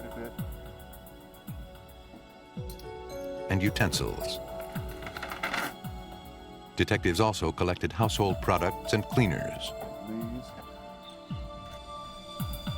They were looking for anything that either contained arsenic, such as pesticides, or any kitchen items that may have been contaminated. This was done to remove anything from the house that might make the children ill if there was any arsenic in it, and also to include or exclude any of these items as being used in poisoning of Donna. In the bathroom, police found hypodermic needles. Jim told investigators the hypodermic needles were used by one of the boys for medication. They were taken with the other items to be tested. Okay, I appreciate it. Thanks.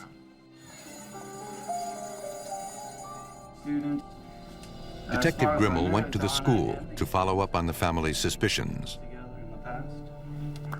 The principal said although Donna was often sick, she was in good spirits and was not depressed.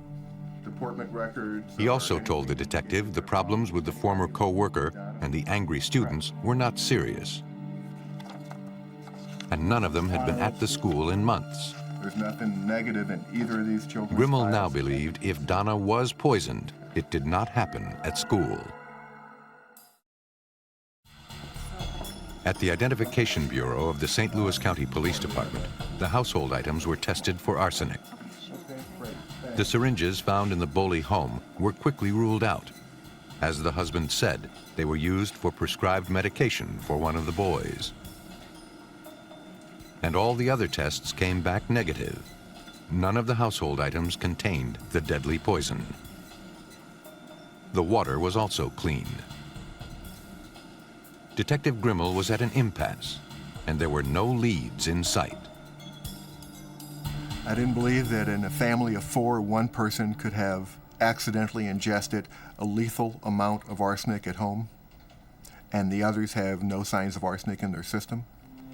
So what I was looking at was self-inflicted, where it was an attempted suicide, or that it was used as a weapon in an attempt to kill her.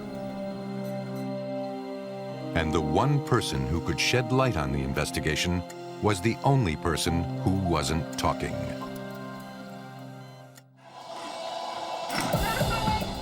St. Louis schoolteacher Donna Boley collapsed in her classroom and was now lying in intensive care.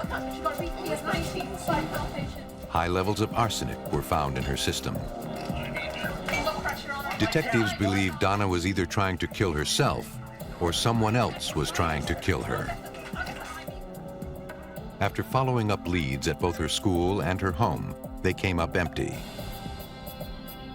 Detectives began asking questions. If someone wanted her dead, who could it be, and what was their motive? She's pretty busy and stressed out at work. They decided to look into the Boley family's financial records.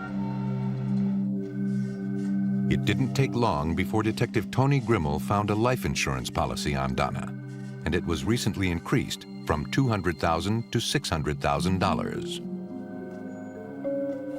And there was something else. Accounts showed that the family carried $20,000 in credit card debt. The case was heating up, and then Detective Grimmel received a call. It was Donna's nurse, and she was calling from the hospital. She said that despite intensive treatment to rid Donna's body of the poison, she was getting worse. And she said she noticed a pattern. After each of Jim Boley's visits, his wife suffered a relapse. Despite Donna's serious condition, Detective Tony Grimmel had to find a way to communicate with her. She was paralyzed from the neck down, and she couldn't speak. Basically, all she could do was shake her head yes and no, and she had eye contact. She couldn't write because of her paralyzation. She looked pretty bad. The detective needed to speak to Donna alone. Even though Donna couldn't talk, she could communicate, and made arrangements to communicate with her at the hospital.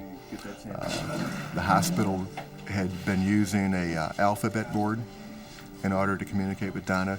She could shake her head yes and no, so she could answer questions that required a yes and no answer, but if there was anything more specific, she had to spell it out using the alphabet board.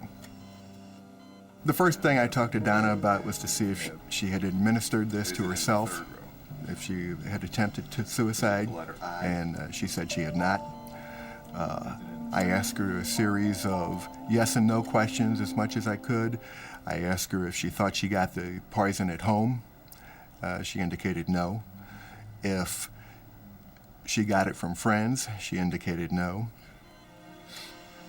Detective Grimmel didn't want to tire Donna, even though he still didn't get the answers he needed. He would have to come back.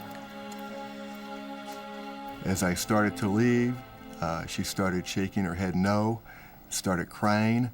I was concerned from, she was, I don't want to say frantic, but she was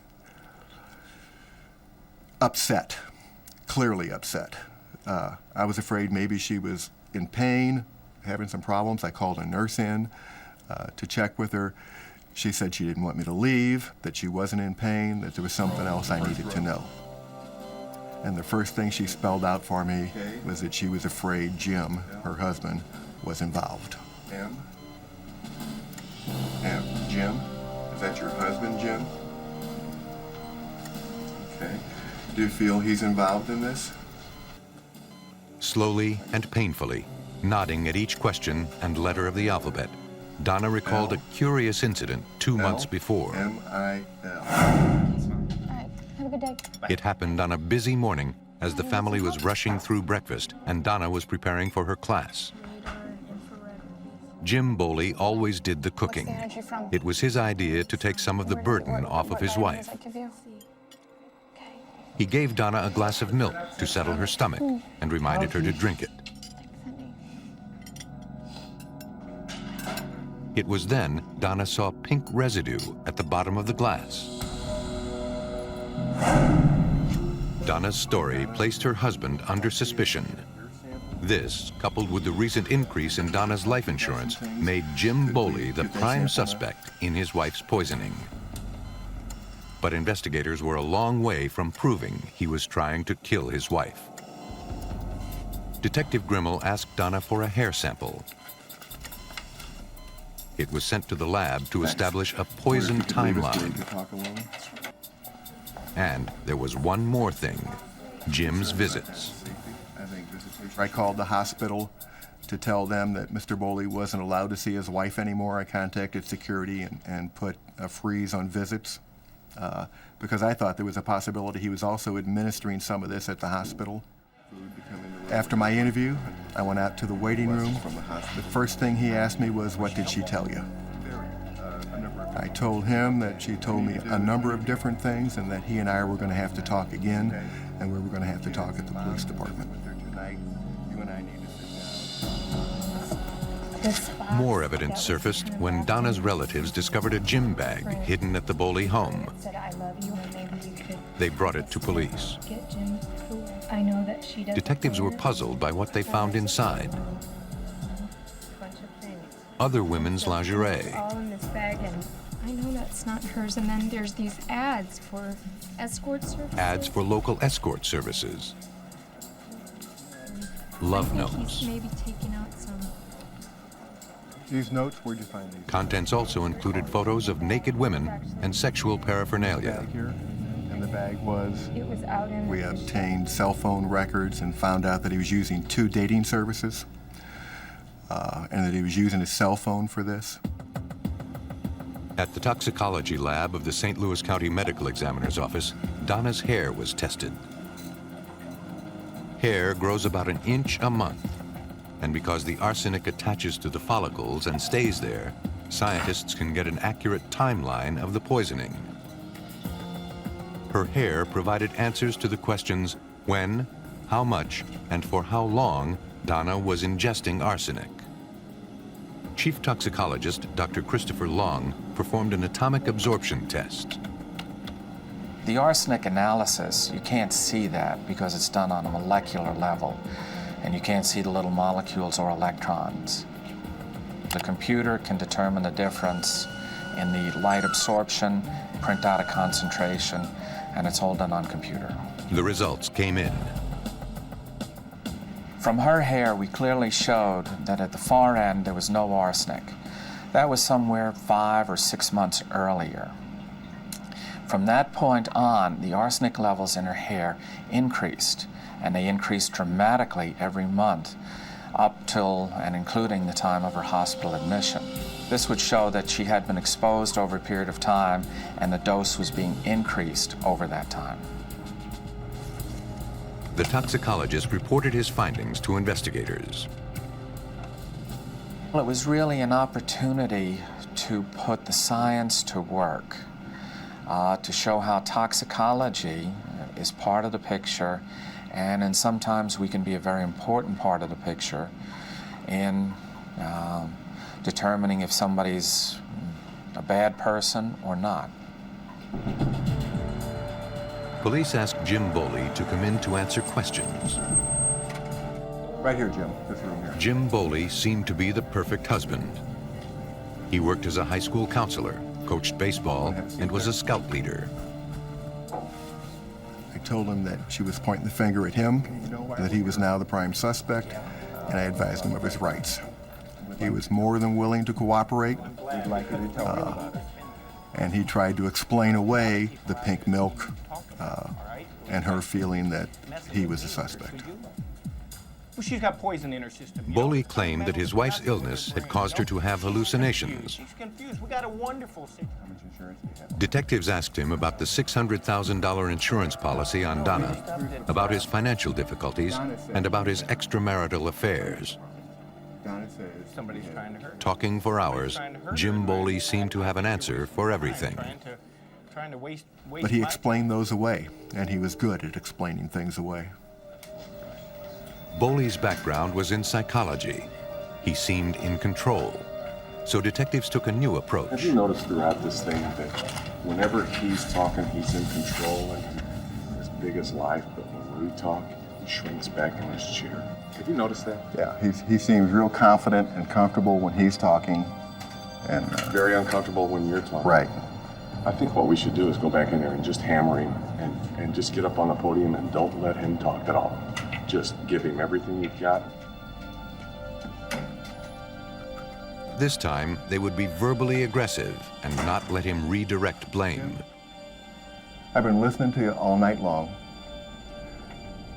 Now it's time for you to listen to me. Well, I think No, wait a minute.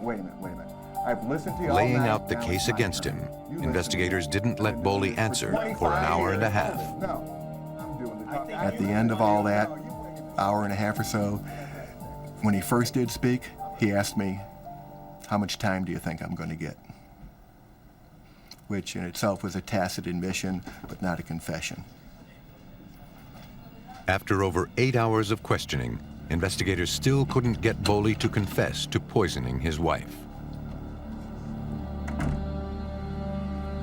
With nothing solid to hold him, Detective Grimmel went to the district attorney. St. Louis prosecutor Bob McCullough had to make the decision. Actually, we had very little evidence. It was one of those where you knew that the guy did it, but whether we were going to be able to prove it or not at that point was kind of up in the air. But detectives wouldn't give up and continued to keep pressure on Boley to get a confession. But Jim Boley still wouldn't crack. And without stronger evidence, police feared the man they suspected of poisoning his wife would walk free.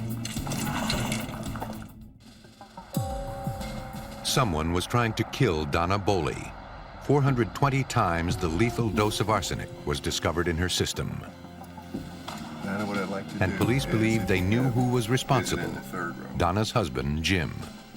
Is it the letter I? Detectives were mounting a solid case against Jim Boley.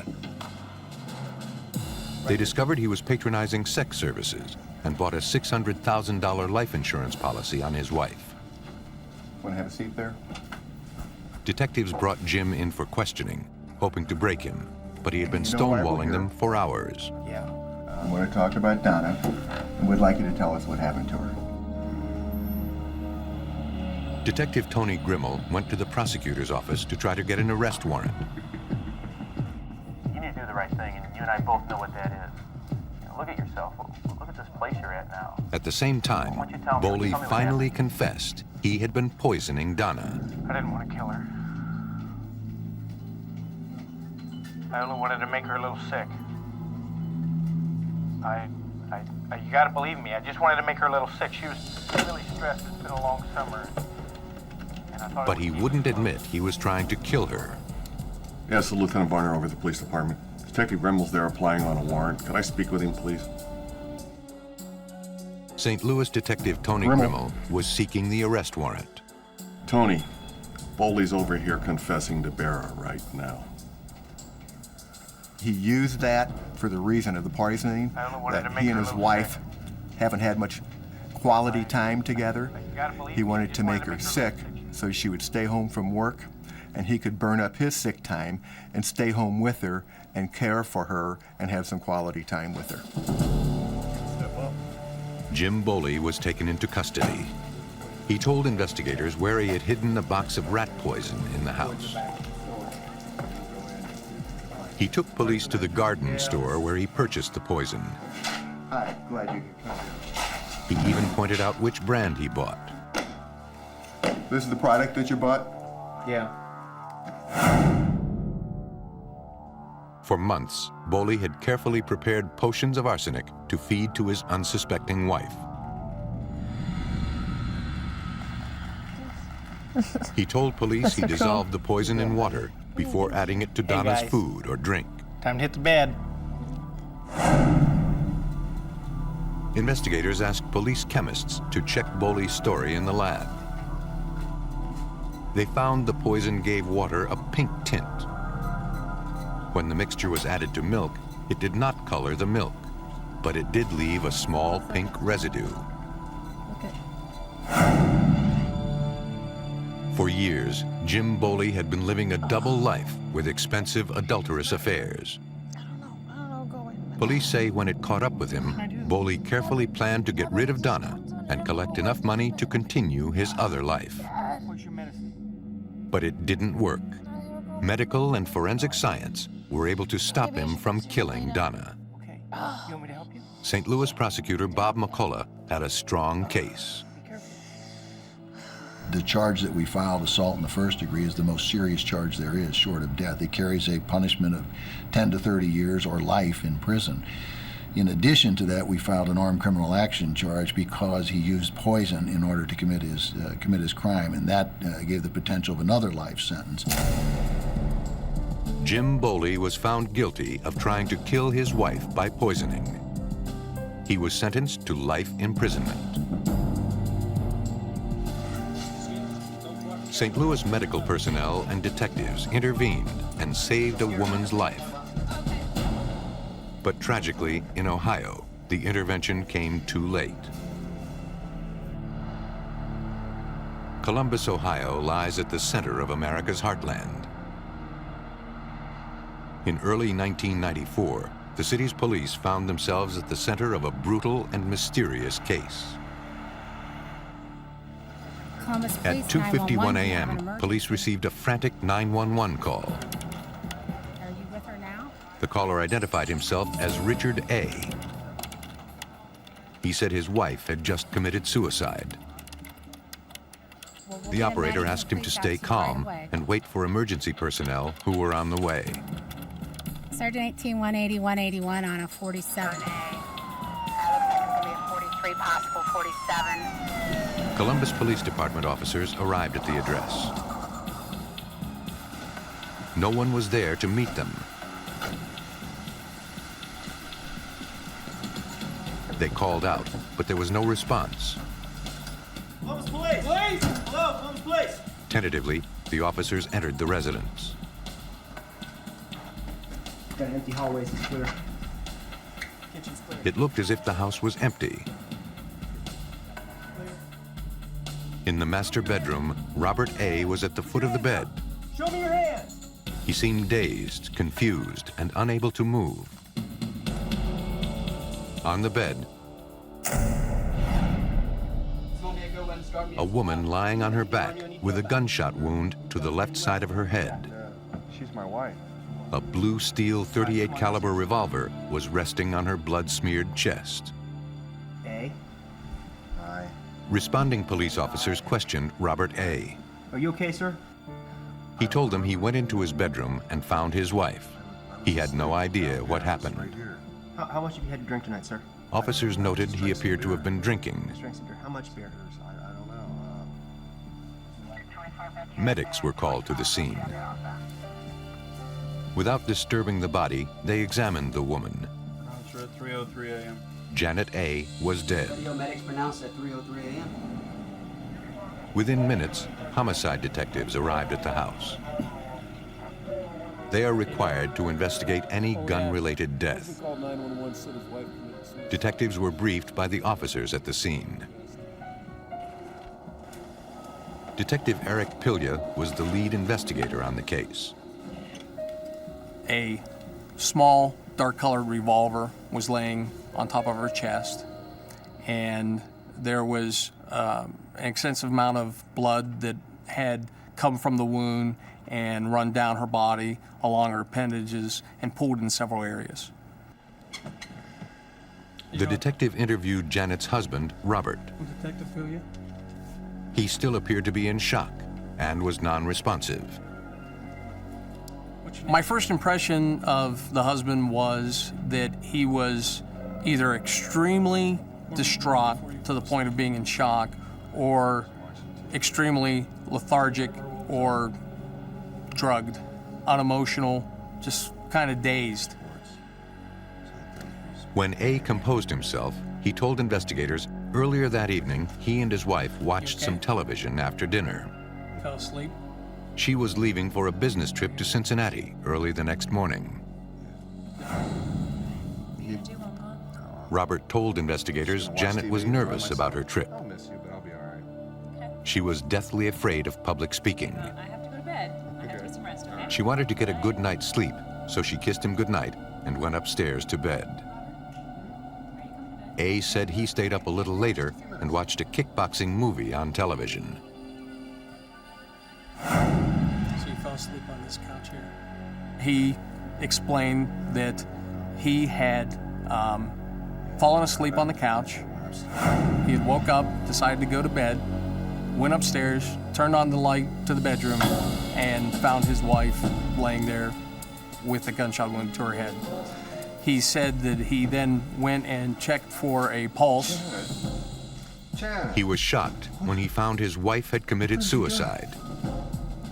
He had been asleep and didn't even hear the shot. At first glance, the investigation appeared routine. A tragic suicide, a distraught husband left to pick up the pieces of his life. But few investigations are ever routine, and Detective Pilya knew this one would be no different.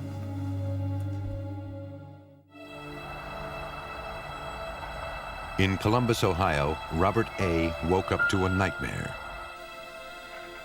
After falling asleep on a couch while watching television, he got up and went upstairs. There, he found his wife, Janet, shot in the head at point-blank range. There was a smear of blood across her chest, and a revolver was next to her hand. What have you done? A told detectives Janet was nervous about a business trip she was to take the next day. He feared that might have caused her to take her life. Then what happened? A said he kept a gun in the house for self-protection. I woke up.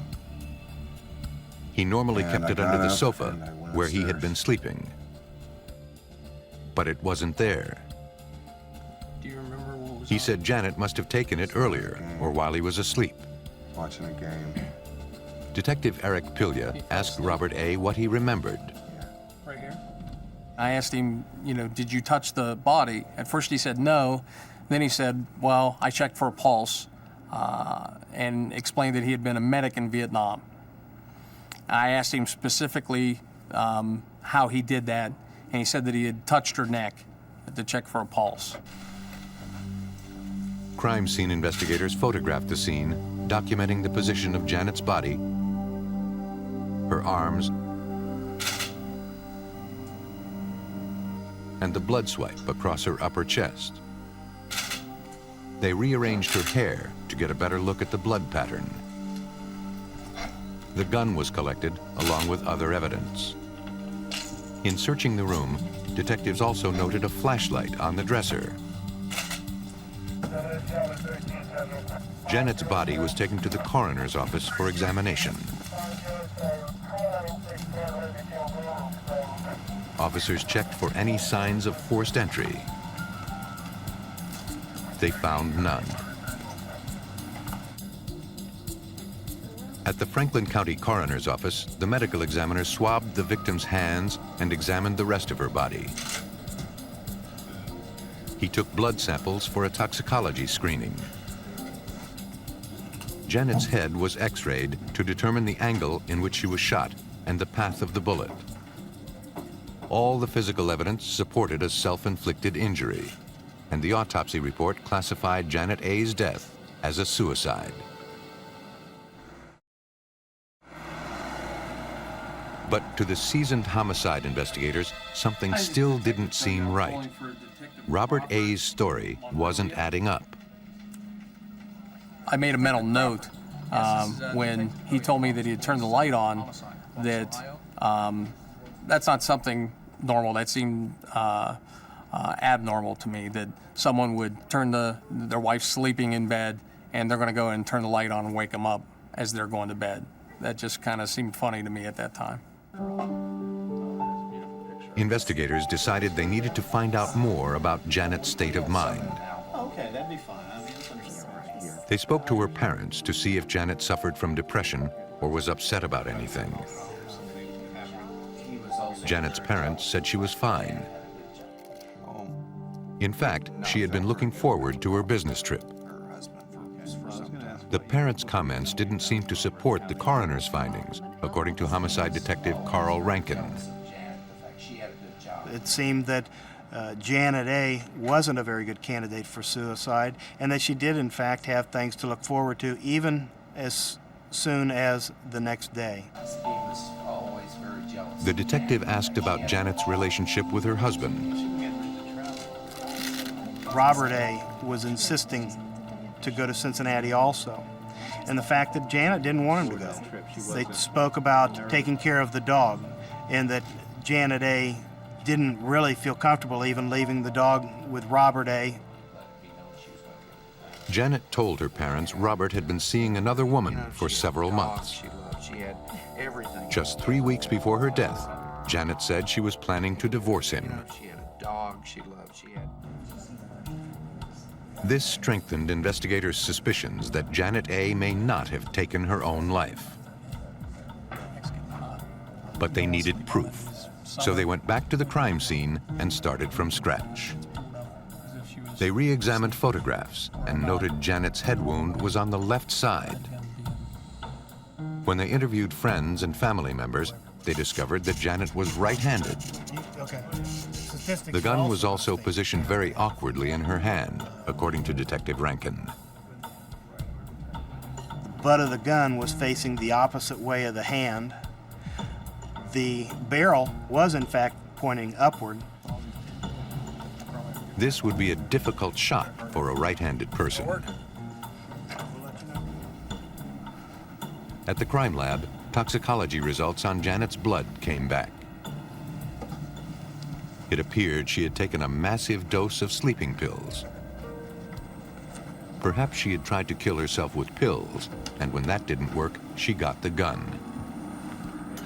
But there was one problem.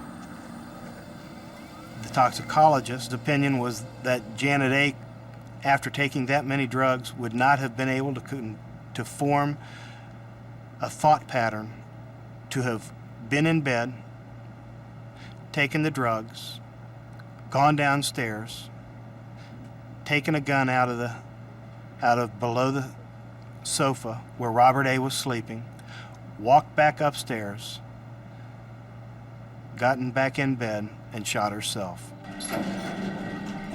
Despite trouble in the marriage and a minor domestic incident, detectives had little else. I'd like to talk to you back here. Okay. But that changed.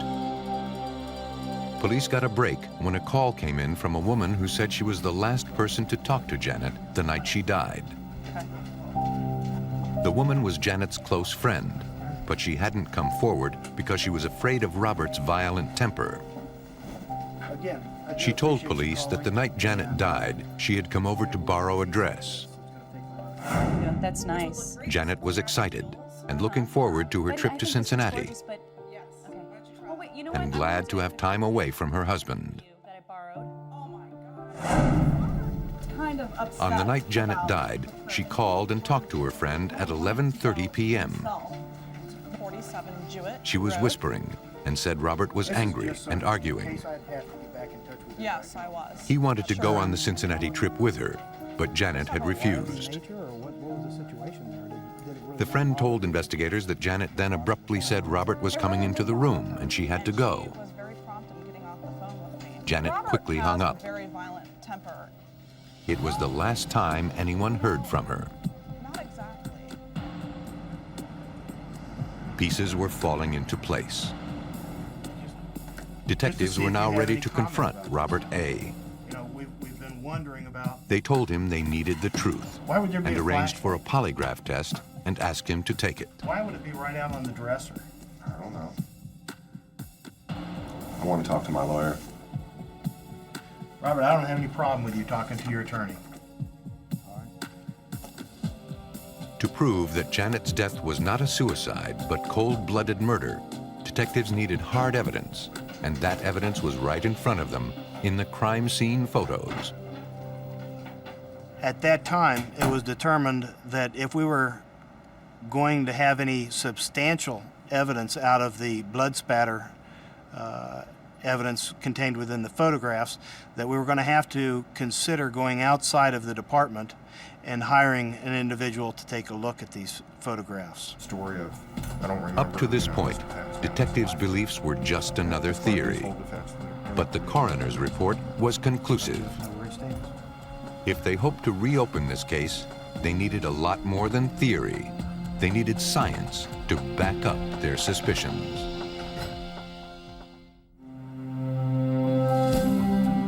Janet A.'s death had been ruled a suicide.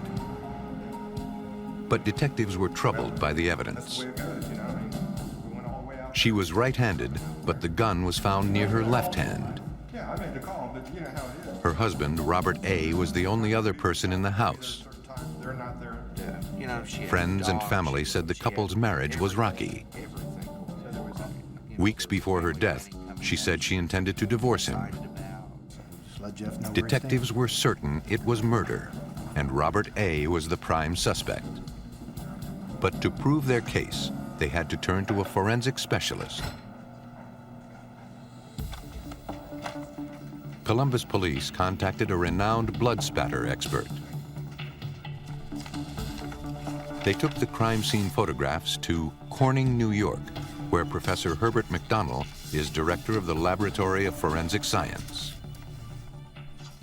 They just objectively wanted me to look at the pictures and see if I could form an opinion based principally on the bloodstain patterns that were present in the pictures.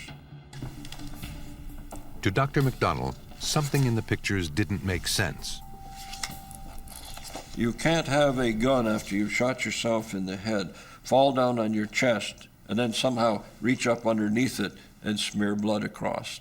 It's the sequence is wrong. The obvious thing is it was a homicide and not a suicide. Lying in this position. It was the information the detectives had been waiting for and the proof they needed. Detectives presented their new findings to the medical examiner. The cause of Janet A.'s death was changed from suicide to undetermined. Detective Carl Rankin presented the evidence. This is very unusual for a detective to come back in and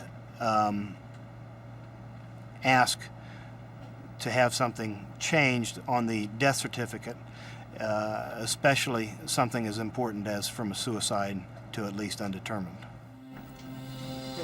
The way was cleared to charge Robert A. for Janet's murder. Robert A. Detectives discussed their evidence with Franklin County Prosecuting Attorney Jeff Allen.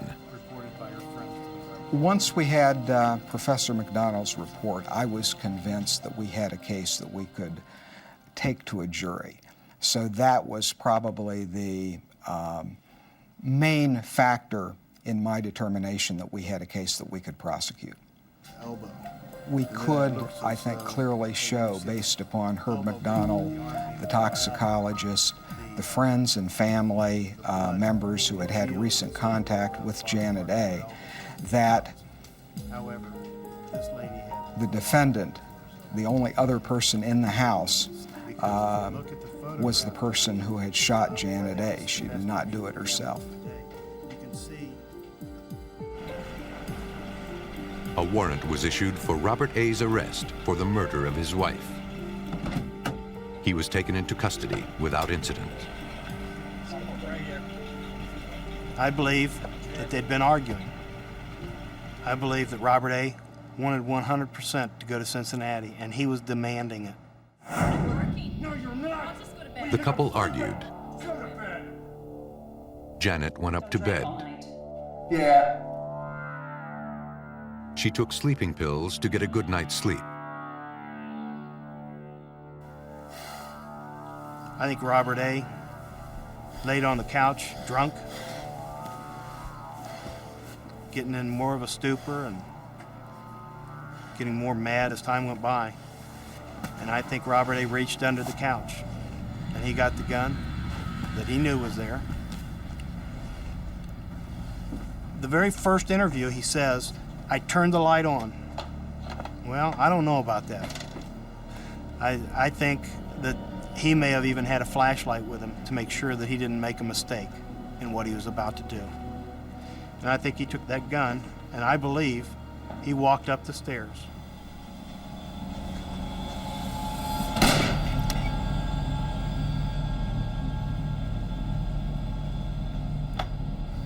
After killing Janet A., he put the flashlight on the dresser.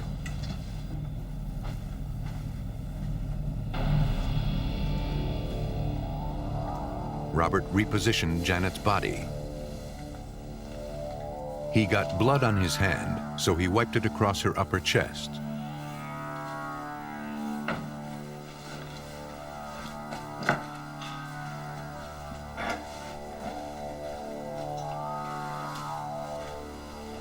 He planted the gun to make it look like a suicide. But underneath the gun, her blood had already dried. Without the blood pattern analysis done by Herb McDonnell, without the toxicology, without having as good a crime scene set of photographs as we had, there would have been no reopening of this case, there would have been no trial, and there would have been no conviction. The jury at Robert A.'s trial heard the forensic evidence. They found him guilty of Janet's murder. He was sentenced to 20 years to life in prison. Killers go to great lengths to create scenarios that shift blame, leaving behind few traces of their guilt. But no matter how small or well hidden, forensic investigators live to expose these telltale traces and avenge the victims of murderous attraction.